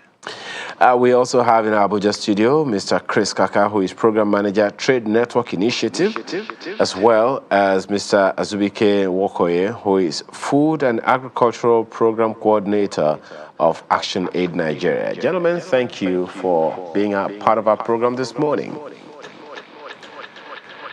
Now, let me begin with Sir Patrick Ikemefuna. Well, there was this House of Representatives public hearing recently. You want to tell us about that? And on Thursday, yeah. There's a bill for an act for the establishment of the Pesticides Council of Nigeria and other matters related, 2021. Okay, so that's the Pesticide Bill Drafting Committee that you're chairman of? Yeah, I chairman in fact, it's a draft that is not new. We started from 2002 was the first draft. Wow. Then we were having problems with different government organizations trying to kill it. We came 2016. We've been on in it from one place to the other. Even the Secretary of Federal Government got involved. Forgive me for this comical angle to it. People only want to kill something that is dangerous. Is it dangerous? No, because of the kind of industry we are, there are a lot of people who want to be in charge. They want to control it. So different government organizations were trying to, that's why we even went to the Office of Federal Government. Finally, this bill is in National Assembly. It has passed first reading, second reading, then we had a public reading. The public hearing was good. What was it? We had different views from the government agencies, Ministry of Agriculture, NAFDAC, civil society organizations, a lot of them, 25 coalitions. They made their presentations. And as we said, we are not parliamentarians. So the issue is left for the parliament now to go forward with the finalization of the Before I go to Abuja, act. Sir Akimefuna, what are the objectives of this proposition? Okay, the main objective, or the three main aims of this bill is first, for us to obtain the benefits of pesticide. Two is to make sure that there are the adverse effects of usage of pesticide on the effect of man and environment is curtailed, or if possible, prevented. And thirdly, to bring out the innovation in pesticide usage, in both pesticide and its usage. Those are three main aims of this bill. Well, let's check if our two guests in Abuja are in agreement with you. Well, let me begin with Mr. Kaka in Abuja. First of all, what's your take on this proposition as a way of ending dangerous use of pesticides?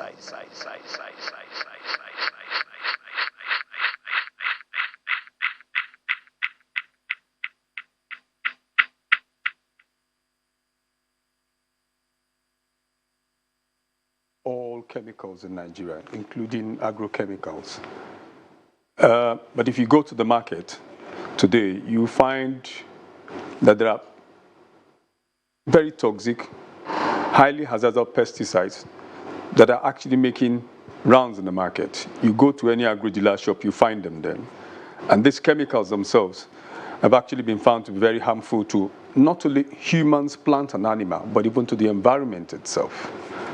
And so for us, last year, we actually took the initiative and said, look, let us go to the field and do some studies so we can have some empirical evidence to actually back up whatever claim we're actually pushing to the government. And so we took 4 states. We took Oyo, we took Benue, we took Ebonyi, then we took Kano as well. For obvious reasons, Benue is the food basket, Kano is the commercial center. Oyo, we had instances of cashew of some chemicals and some inexplicable deaths there. And so we actually Ebonyi is actually known for producing rice. And we actually spoke to farmers.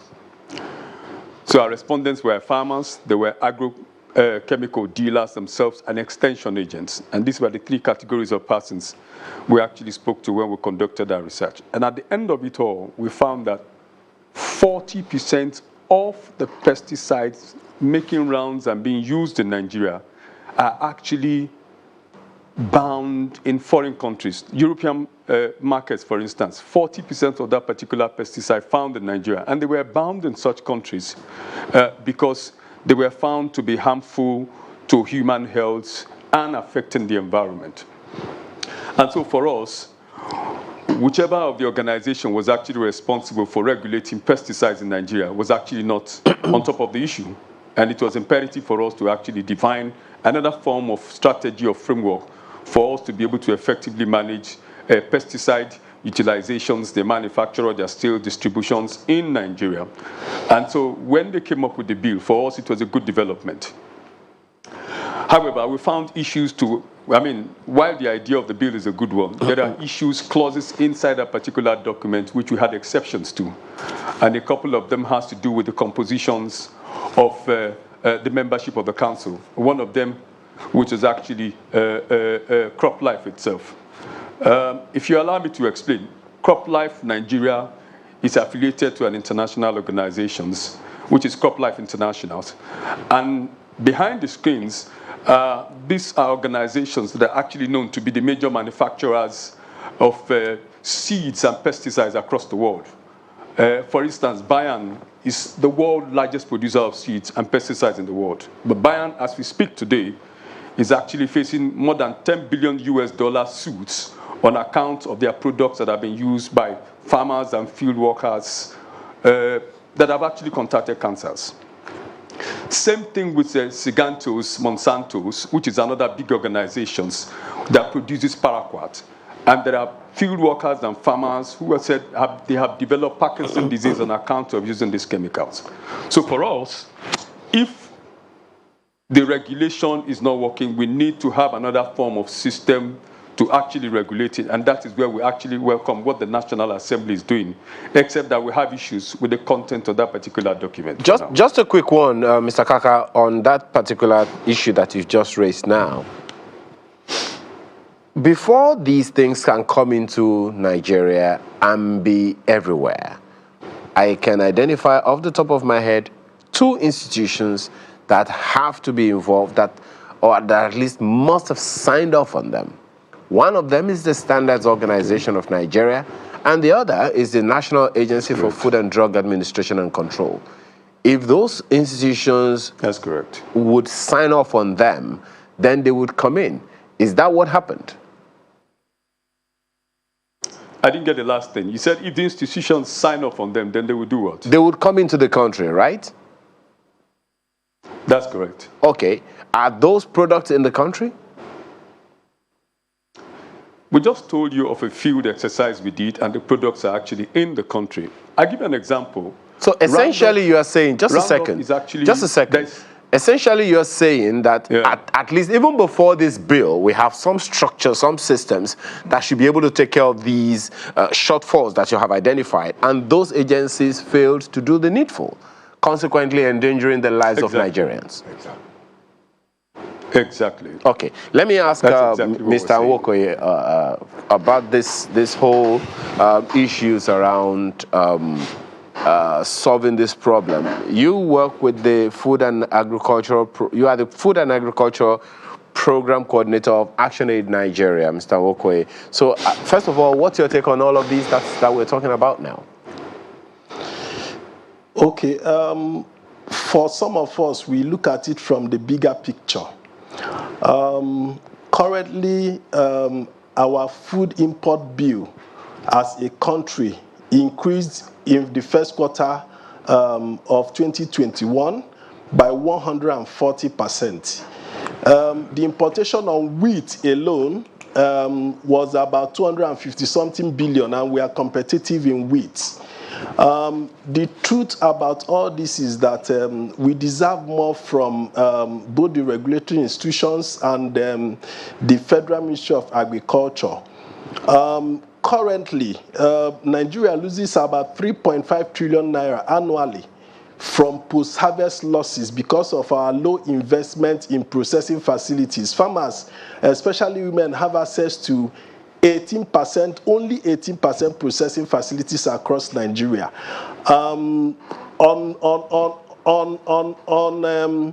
Storage facility, they have access to about 16.6% of processing facilities, which is quite low. Now, our dollar has lost a lot of value because of our trade deficit. So my take on this is that we desire more to be done in the sector. Because if you go to communities, different farming communities, you will never see where a farmer is even wearing a protective gear when applying these pesticides.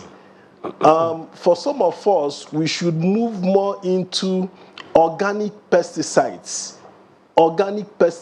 which are easier and is more available, but needs a lot of support from government to provide trainings and support to these farmers. We need to focus on a lot of our homegrown solutions that are economically viable and sustainable. A lot of, because our agriculture system is massively focused on use of chemicals, we are losing revenue, we are degrading our lands, people are having a lot of issues, waters are being contaminated and so on. It's just like at times when you hear in the news, they said how many cows die, and people will say that it is the gods of those places that struck those cattle. Go and if you do a proper research, it might be that they had drank from water with these hazardous chemicals. You know, so a lot of things needs to be done. There are reports, even in some communities, where people have died from drinking the river water because it moves from the farm to the river. And there is a particular report, I think about 215 people died, 215 people or so died in a particular community. So we need to do more in terms of ensuring that we protect citizens and that farmers are able to use the right chemicals.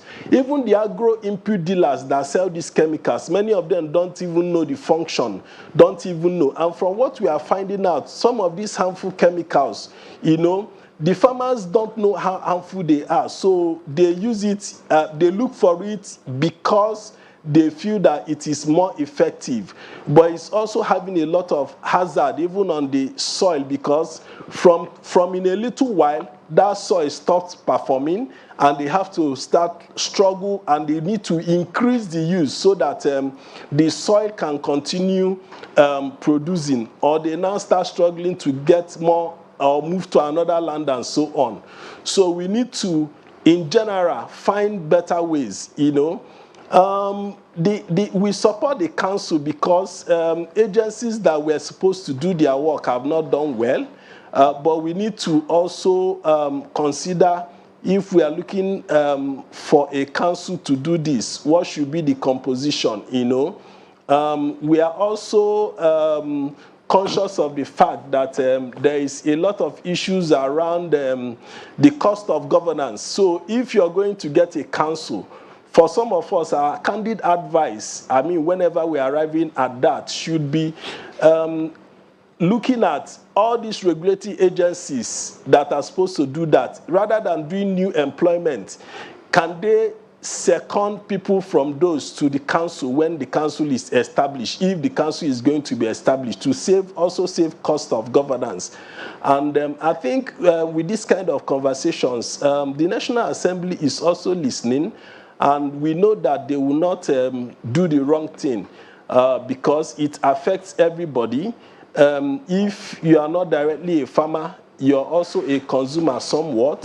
Well, And in terms of even the economics of it, why don't we produce our organic stuff since we have a lot of material and save our resources? Well, Mr. Thank Woke, you talked about looking at it, in a much larger perspective. So allow me to take you to a conversation that was initiated by the DG of NAFDAC a few months ago, where she mentioned in public that Nigerian exports were being turned back, being rejected by some other countries for one reason or the other.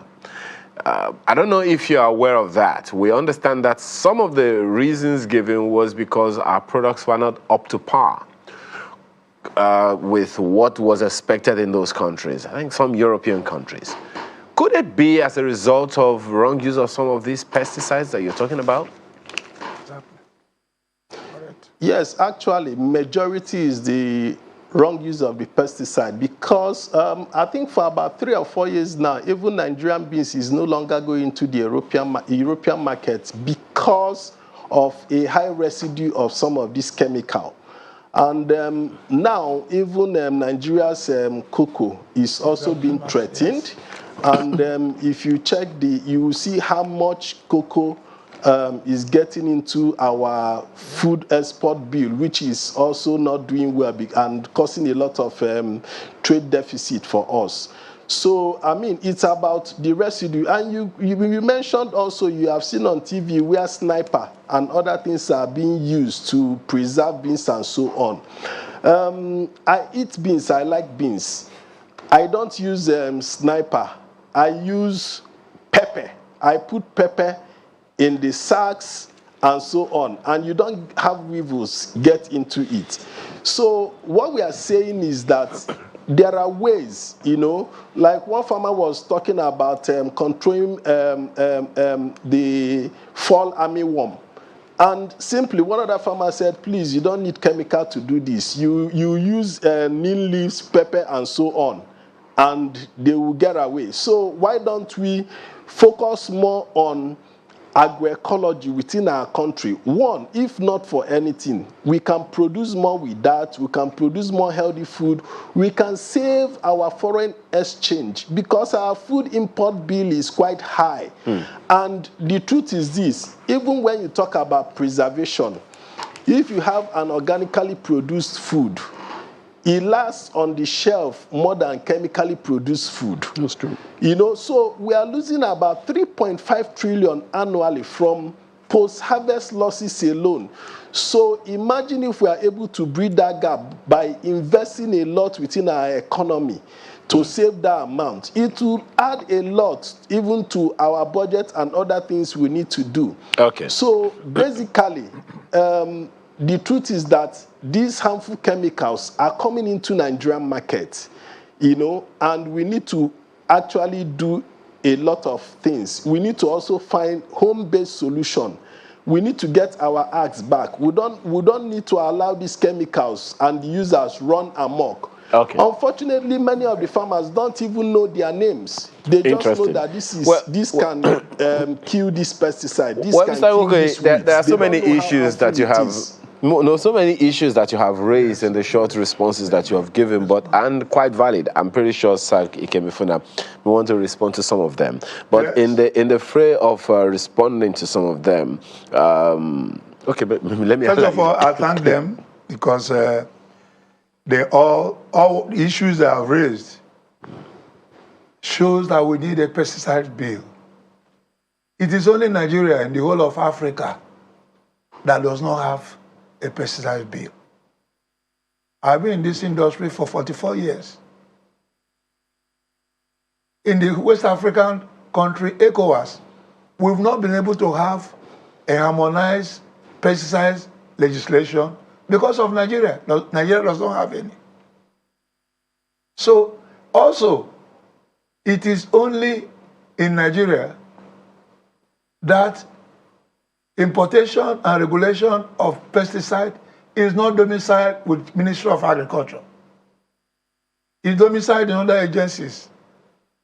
We're not condemning them. They're doing some good job, like NAFDAC, NESRA, you mentioned SUN, but SUN is really for agricultural equipment, not really for pesticides. As far as anyone is concerned, if it doesn't meet any standard, then it's the standards organization. No, but no, when it comes to pesticide, all the issues is actually the environment. The Ministry of Environment has the cross-cutting duty against all ministries, because internationally, anything that is against the environment does not pass, does not come in. So the environment actually is important. So in the bill, the environment has NESRA there to be part of the members. We have NAFDAC. We are not trying to harmonize, because each one of them, as you say, SUN, NESRA, environment, NAFDAC, health, are struggling, taking part of, so we are having multiple even bills to pay and duties, charges. And as you can say now, we have not benefited from this. So what we are trying to do in the bill is to harmonize. They have done a good job. In 1996, I was president then of Crop Life. It was used to be called Agrochemical Association of Nigeria. And we made I wrote to Agric, wrote to Environment. Then there was no Environment, it was FEPA. FEPA, one doctor I know was the director of FEPA. And then we had NAFDAC. NAFDAC was, at that time, Professor Osifo. And it was only Professor Osifo that called a meeting, took my letter and took it serious. And we had a meeting in its office in VI, invited all the professors, and later on, we have what is called the Pesticide Legislation Regulation, which was the guidance to bring in product. We really accepted, and NAFDAC up till now have done a good job for us with as far as we are concerned, but they don't belong to the industry. They are a pharmaceutical regulation organization and not a pesticide regulation organization. No, they have to do with food. Yes, then when it comes to food, it's another level.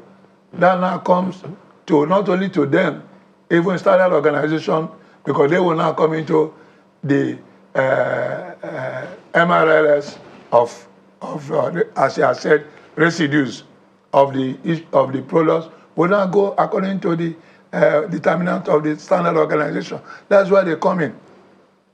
If the Ministry of Agric, that is domicile what we have said today, FAO and the whole agriculture, and Ministry of Agriculture has no part to play in bringing in products and everything that has to be used on the product.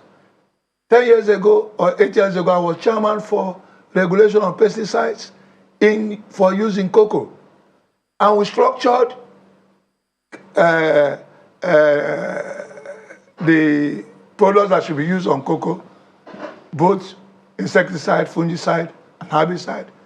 And Federal Ministry of Agri, because they were the one that set up the committee. But at the end of it, they told CRIN, Cocoa Research Institute, these are products that should be used on cocoa. But they are not the one regulating the importation. So the importation, as we have seen, comes from all angles in this country. So the problem we have is real. The FAO has said so. My colleague from Environment has said so. These are issues. And everybody now has to come under the pesticide is a harmonized position where all this will play part, with Ministry of Agric playing the important part as the chair. They drive the process. But if there is a system, let me ask Mr. Kaka, if there is a system in the country that is supposed to ensure things are done as they ought to be done, does it matter really who supervises how things get into the country? Well, you heard Saike Mefina saying the agency, the Ministry of Government that is supposed to be in charge of agriculture doesn't have a role to play in importation of such things as pesticides. If there is a proper structure governing how things come into the country and go out of the country, is that important? Well, thank you very much. I think what is really happening is that we've said, look, if you want to be a regulator, remain a regulator and don't be a player, because you can't be a player in the field and also be a regulator. It is not going to be favorable enough to anyone. It wouldn't be fair. And so for the government, Ministry of Agri playing its role it play as wanting to stand as a regulator, it actually has no problem. The thing has to do with NAFDAC itself, which actually certify this thing like you also observe yourselves and give approval for those who want to import, those who want to manufacture, distribution, and all the rest of it. What we are saying is that we've got a problem with the way they are doing issue, and there is a public health risk here on account of their own inefficiency. And that's why we're also saying, look, we actually welcome the bill that is going on. Let me give you a graphic of what is going on. That is something we've all agreed now that, look, the pesticide itself, it's also said to be very toxic and very harmful. And what the manufacturers are saying that, look, perhaps what you need to do, if you need to use them in the proper way for you not to actually have any of this impact. So they'll tell you that if there is any negative impact on human or plant or on the environment, it is a function of your misuse or excessive use of it. But then the question is this: in the countries where these items are produced, they have actually been banned. What they do is they ban the sale of that particular product in their country, but they don't close down the factories that actually manufacture them. And so the manufacturers themselves are beginning to find alternative markets, including Nigeria. I can tell you that as of 2018, the FAO statistics shows that pesticide import into Nigeria was about $384 billion US into Nigeria alone. That's to tell you that it's a huge market. And so with that kind of system on ground, you would then begin to see that anybody who says that you are misusing the whole thing, you don't use it properly very well, that is why you are having negative impact of it, does not really fly in the first place. Because those who banned it should have also said, why did you ban it? What you should have done is perhaps begin to use them more appropriately in that particular market. But to answer your question, I think the ministry is doing its job. For us, we don't find the ministry going to be able to actually do these things. Let it remain with the council they actually want to propose. But let me react to something. I heard your guest in Lagos there said, the bill we have a copy of, we never saw some of NESRA included in it. I saw SON, I saw Agricultural Research Council, Ministry of Justice, Nigerian Customs Service, and all the rest of them. But the current regulatory agencies, we didn't see Nigerian Agricultural Quarantine Service on that council. We did not see NESRA on that council. We didn't see a couple of other ones who should actually be having a role to play in that particular council.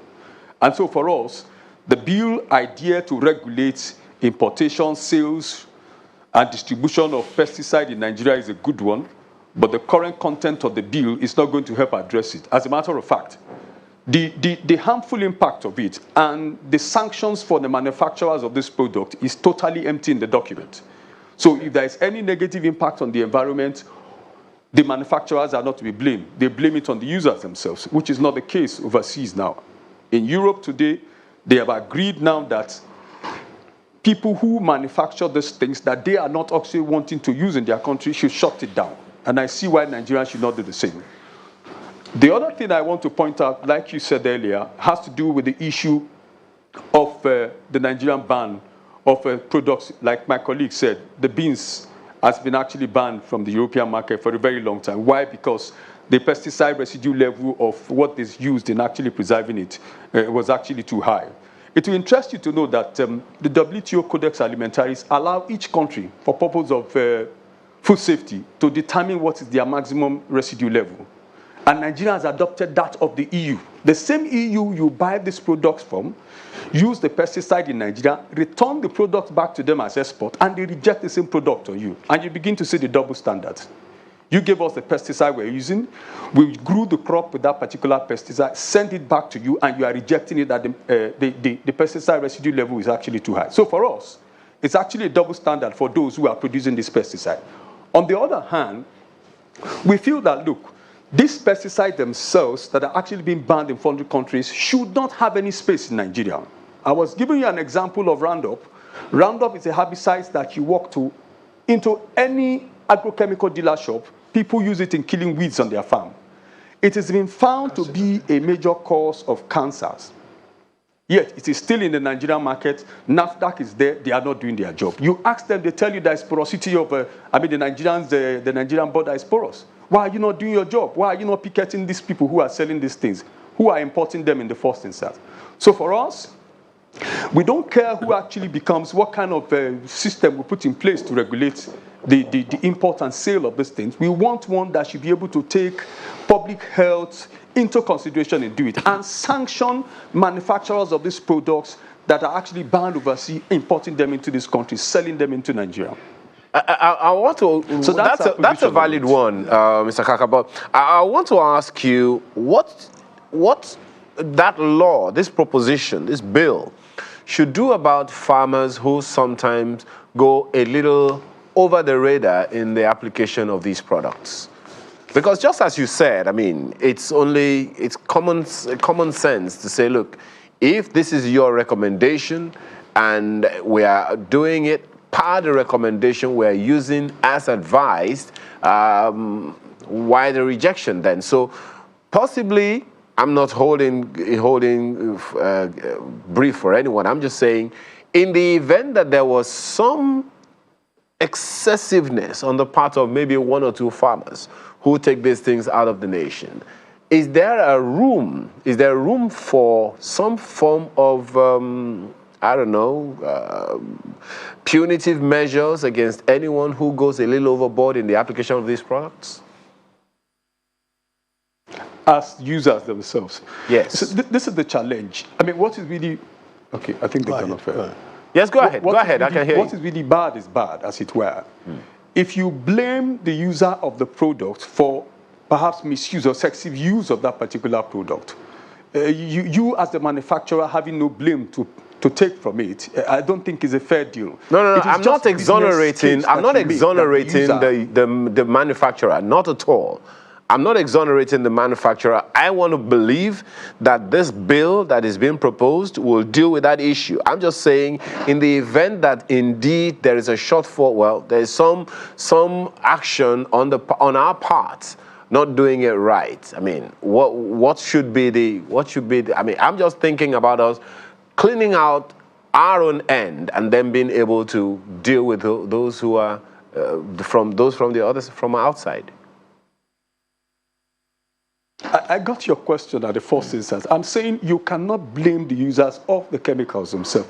A lot of our food producers are smallholder farmers. Some of them are not literate enough to actually know what the content of this document is. Also, I mean, what this pesticide can actually do. That's another issue altogether.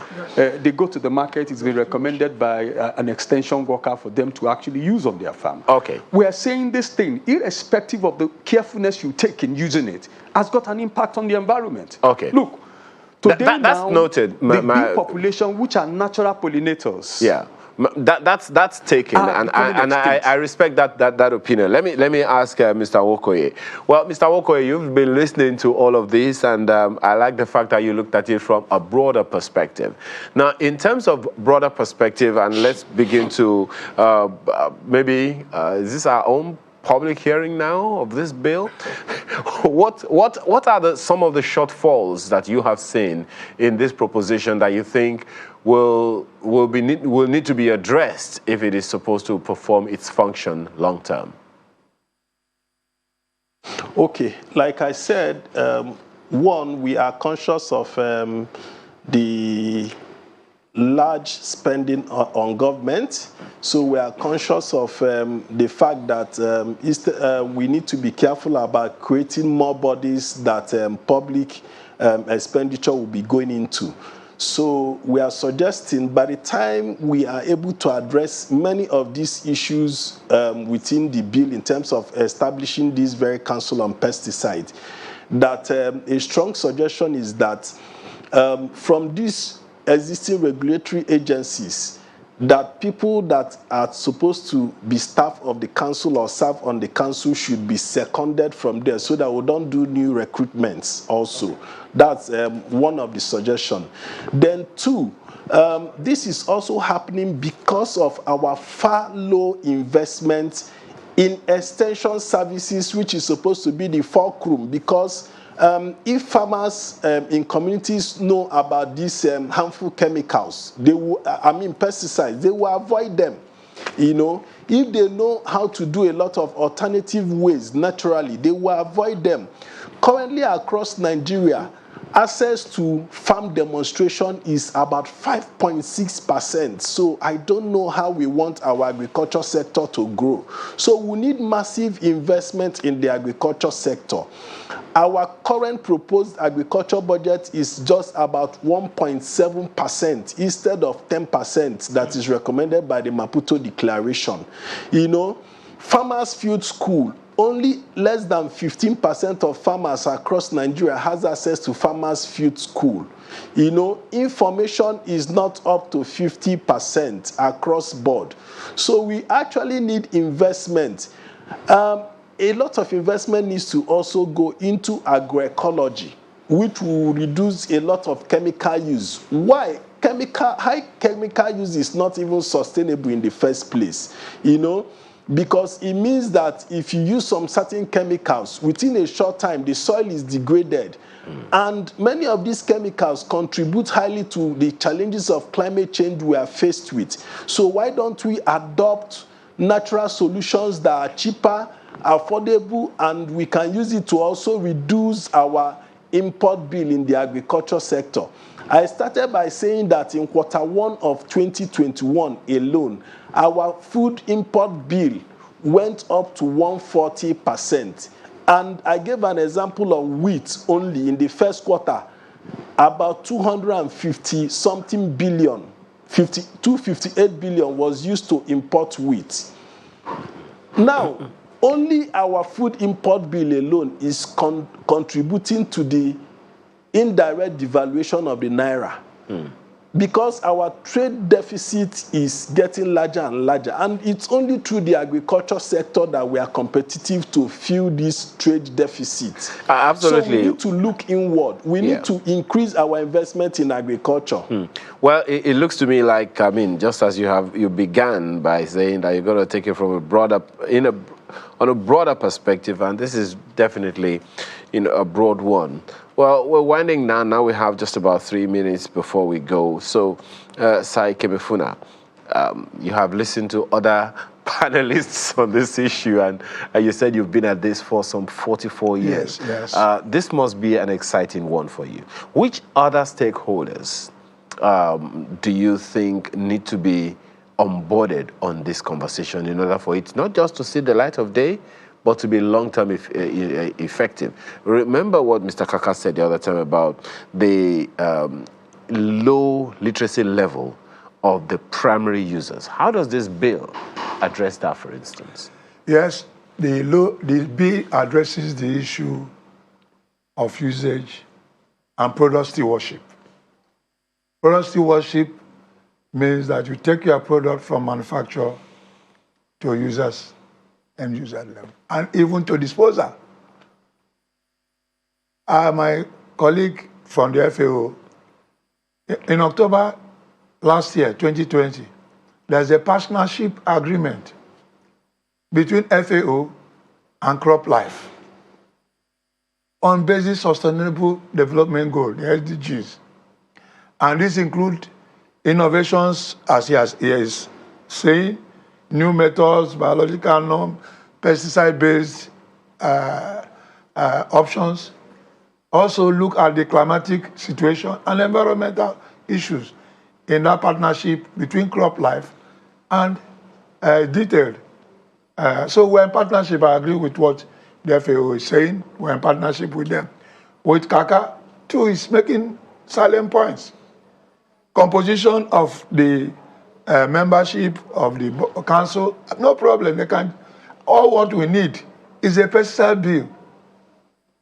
Whether we're in it or not, that's not a pesticide bill that runs and says what is in the bill and keeps pesticide management and usage in Nigeria. Make that law.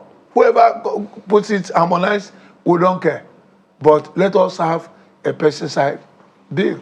Does the law that you are proposing also factor in what the two of them have talked about, local production of these pesticides? Yes, we already have local production. We have we have. Is that to say that we don't have enough, that we have to import? No, there are different products that are produced. We have herbicide, we have insecticide, we have fungicide, we have rodenticides, we have acaricides, we have everything. All kinds of And sites. pesticide is not only used in agriculture, because there are pesticides that are used also in health, in malaria control. Because you cannot, but they also have veterinary pesticides used for the back of cows, acaricides. But you cannot produce pesticides that are even used in wood to cure wood. But all must first go through agricultural usage, because 90% or 80% of all pesticides are used in agriculture. So nobody will invest money for insecticide or for any pesticide just for use on health or use on industrial usage. No, it's first in agriculture and then it goes into usage in other areas. Okay. So I believe that my colleagues of Kaka and Mokoye we're on the same page. All what we need to do is to look at the ingredients of within where we can say we can put it 1 or 2 or 3 together and make it a good bill. Okay. And I think that's what they're doing in National Assembly. It's a parliamentary issue. Please asking all of them who have issues, them, FAO or Kaka, please put your views to the National Assembly. Well, and they will be able to take care of that. And I think we should have a new bill. Well, gentlemen, 30 seconds either way. Do you see, how do I put this now? Do you see a law where the National Assembly has a very good and solid understanding of this and will be able to give Nigeria a very solid, long-lasting pesticide law? Let me begin with you, Mr. Nwokoye. Okay. Now, the National Assembly, the Committee on Agriculture, they are actually intentional. Intentional in the sense that if they don't want the best, they wouldn't have called for a public hearing. And it was good that they took submissions from different stakeholders and allowed them stakeholders to make their position known.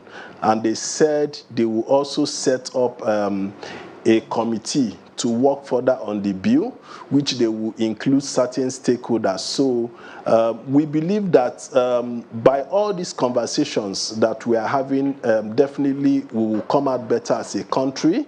But like I will always say, let's look at our local solutions to save foreign exchange and to export more. Let's focus more on agroecology, so that we are not chemically based agriculture sector, because we are actually really faced with even climate change. And if we continue highly chemically based agriculture, we will continue to expand and have more negative impact on our environment, causing more climate change and losing foreign exchange. Okay. Thank you. Well, Mr. Kaka, how do you plead? Just want to say thank you so much for having us. We're all on the same page that we need some form of regulation, because the one we have at the moment is not effective enough. And if the National Assembly has taken the initiative to have a bill, all well and good. Our interest is that, look, that the voices of the masses of this country, whether as producers, as net consumers of food, is actually protected. And public health risk is not actually created on account of this particular bill. From what we saw at the public hearing, the lawmakers are actually open.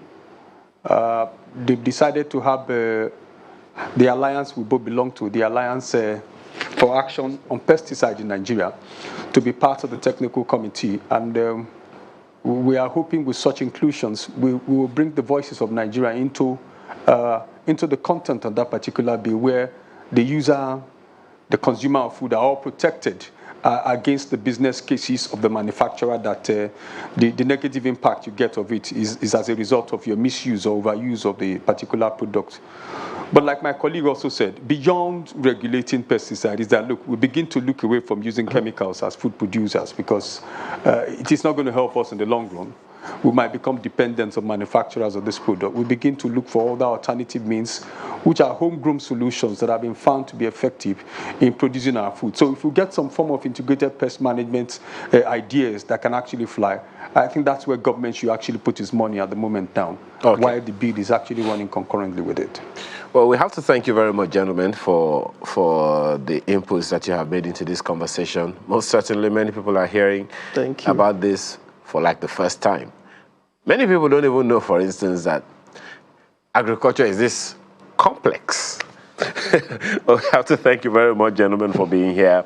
Mr. Azubuike Wokoye is Food and Agriculture Program Coordinator of Action Aid Nigeria, as well as Mr. Chris Kaka, who is Program Manager, Trade Network Initiative. Both men joined us from our Abuja studio, as well as Patrick Ikemefuna, who is Foundation President, CropLife Nigeria, and Chairman, Pesticide Bill Drafting Committee. He is first Nigerian Managing Director and CEO of Syngenta Limited, Fellow Nigerian Society for Plant Protection, and former President with Science Society of Nigeria. Thank you so much for being here, sir. Thank you very much. Well, the home stretch is next. After now, please stay with us.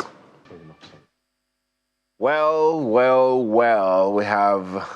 I don't know if I'll have enough time for this conversation with our guest, who is an actress and television host and made her acting debut in 2012 when she starred in the Ikechukwu Onyeka-directed film Family Secrets. Well, she's here to tell us some of hers. Linda Osifo, thanks for joining us this morning. Thank you. It's wonderful being here. So start telling us your secrets. I'm not going to ask you any question. Wait till you want to. Okay. You're an actress and a TV host. Absolutely. Well, you must... I wonder how... I mean, being a TV host is acting on its own. Absolutely. Now, acting as an actress... It's a different world completely. Okay, tell me the difference. Well, the difference would be that, you know, when it comes to the acting, there's influence and impact that you are doing through the screen. You're telling a story. And that story that you're telling can change someone's life completely just by that acting. Sounds so simple, but quite complicated.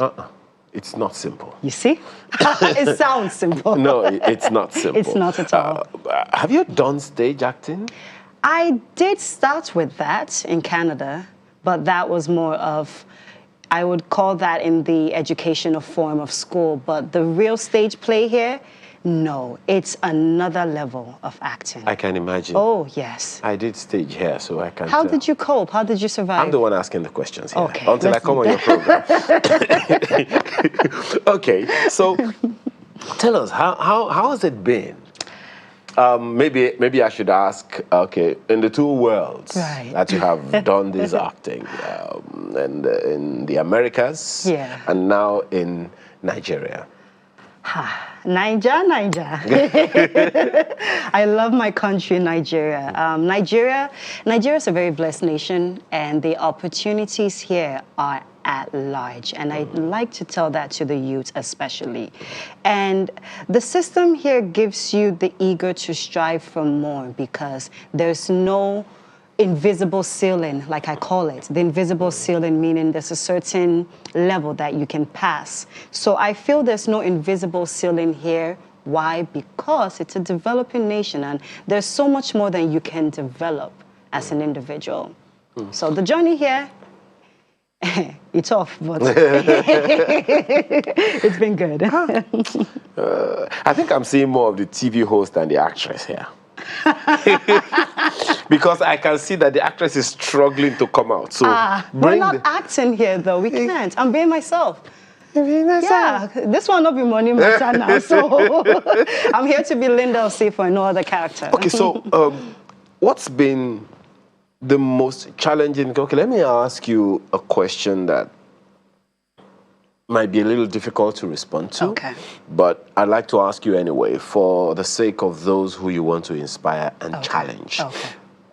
There is talk about how difficult it is for the female gender to get into acting without pleasing some people. Tell us about that. I'm not going to ask you any specific questions. Absolutely. There's always going to be talks in every industry, and as you choose to climb up the ladder, you will have your difficulties. And there is what we call the gender inequality, you know, so whatever system you will be as a female, you will always have your disadvantages. So into the movie industry per se, I always like to tell individuals, when you understand what you're doing and what you want to do, other things become so irrelevant, because if you decide to be a banker, an accountant, a psychologist, as a gender, being the female, you will always have some disadvantages. So now you have to ask yourself, how do you face that? Because it's going to come anywhere, anytime, and anyhow. How do I face through that? I don't know how. I have been doing it, but one thing is avoiding certain situations is number one. And understanding how and what you want to do. So situations? Yes, situations. So a very simple example, right? Somebody will tell you, come to this location, and it's a certain time, and you're going alone. Avoid situations that could cause anything that you may not be able to understand. So rather, I would want to see you in your office, or I would like to see you in an audition space.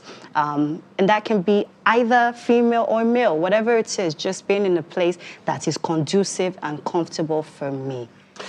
Does mentoring play a role? Mentoring plays a very important role. It does. It does. So you need to have you should have a mentor in this field that we're in, and understand what steps they took, and understand how they sort of avoided certain situations, and also understand the discipline that that individual had learned throughout the time. Talking about discipline, that's quite a tough one, because there is discipline of being an actress on its own, or being an actor on its own, as opposed to whether you're a female actor or a male actor.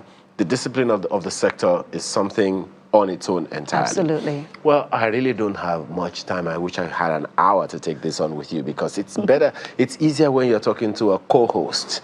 You know. I'll be back. I know. Yeah, we got more time next time. Oh, okay. I'll be coming back soon. Okay, so while we're at this, so what's new for Linda? What is new for me right now is... Because I saw some clips earlier. Yes. Well, right now I have something so passionate that's quite a milestone achievement for me. So it's a milestone achievement in the sense of it's the most impactful production that I've experienced, and that's called A Naija Christmas. It's a Netflix originals, and it's the first Christmas holiday movie that we've gotten out of Nollywood. And it was an honor, because I got to work with one of my mentors in the industry, which is, well, in a director aspect, and that's Mr. Kunle Afolayan. Okay. So having such double experience, double feeling where they get. You understand? So that's what's new, and that's coming now December 16th, and that will be on Netflix, and anyone and everyone can tell watch us about this Naija Christmas. A Naija Christmas is a Christmas film, and it's about a mother who wants her children, specifically her boys, to accomplish a wish that she wants. What's a very typical thing for every mother? I beg, go and marry, bring a good woman. So these three boys are on adventure to find the right woman. And I'm one of that. Yes, this Christmas time. And I'm one of that woman. And I'm the right one. How do we know? True. That's why you have to go and watch. Please, you understand. I put it to you that you are not the one. Don't tell them yet now. Let them watch first. Oh, sorry. Thank you. So I was going to carry placard. Yes, thank you. Go to Lekki Toll Gate for you now. You understand. But man, so what was the experience like for you? Was that your debut director role? This Niger Christmas? Yeah. No, we just completed that this 2021. Okay. It was my first time working with director Kunle Afolayo, and it's my first production by Netflix, and it's a very memorable one because you would get to see it based on the cast that are in that film. Tell us about them. That's why I want you to wait, you know. Okay. Yes. Well, we already saw some of them in the trailer, so there's nothing you're going to tell us that is new. Okay. How much of your life is influenced by where you're coming from? Everything. From the day, or rather from the moment that I was born, to my experience growing up in Benin City, to my childhood, adolescent stage of living in Canada, and of course to now my adulthood stage of being Linda, everything has been an influence, every single thing. There are those who, sometimes, my apologies, yes. There's those who want to forget where they're coming from in order to get to a new place. It's difficult to forget where I'm coming from because that's what shapes me, because I don't want to go back there. So rather, it's always a memory in my subconscious mind to know that this is the beginning of your journey, and your beginning is your foundation. And I can't forget my foundation. Yeah, I mean, I'm asking by way of inspiration, yes. not of denial. Many feel so dejected thinking about where they're coming from that they do not learn from the experience of their origin. Absolutely. So they just want to forget the origin and just chart a new course altogether. Is that possible? It's not possible because, like I said, it's your foundation. It's your foundation, and it's either you're going back to the origin and learning one or two things to solidify your foundation very well, or you're going to leave it and there will be a crack. And if there's a crack on your foundation, then going on through life, you have one or two difficulties. So the foundation is very important, and that's my origin, and that has played a large part of who I am. Or rather, that's who I am. Yes. Okay. We'll still come back to talk about the Niger Christmas, but very quickly, let me, you definitely have had quite a number of influences in the industry, but in terms of the movie industry in Nigeria, most people agree it has grown astronomically over the past 20, 30 years. In fact, much faster. Yes. I mean, because growing up, I would remember Indian films and Chinese films. I don't even think Nigerian children these days remember Indian films or Chinese films. They will only remember maybe American films or Nigerian films. Absolutely. Largely. And so the industry has grown such that it's like, if it's not the first, it's the second fastest growing movie industry in the world. Correct. Do you see it as established, as structured as it ought to be? Your question is, as it ought to be. That's it. No, I don't, because we still have more ways to grow. And like I define Nigeria, it's developing, and there's so much more for it to develop. We've come such a long way, you know, if you look back 20 years from what I remember as Nollywood, of what made me fall in love with it and where I am now, it's mind-blowing. And to see that we have also adapted to the digital world, the system, the world is moving, and I'm so glad that Nollywood is also moving with that, you know. Nollywood has gone more international than we would have understood.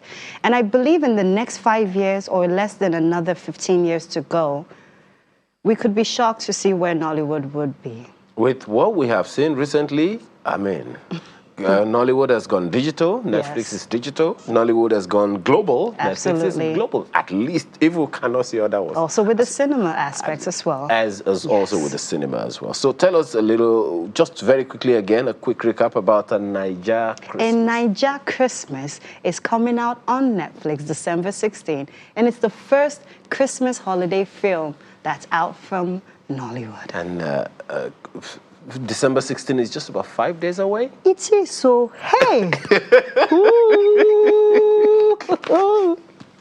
I can't wait to see your character.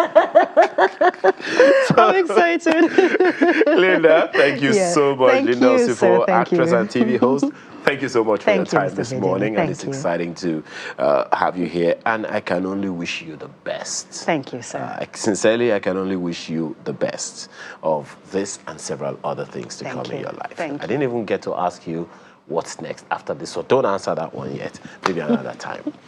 Well, that is Sunrise today, and it's where we call it a day. Just the next 2 Saturdays is Christmas. It's going to be mind-blowing on this show. Keep a date. I'm Ayo Makide. Have a wonderful rest of your weekend.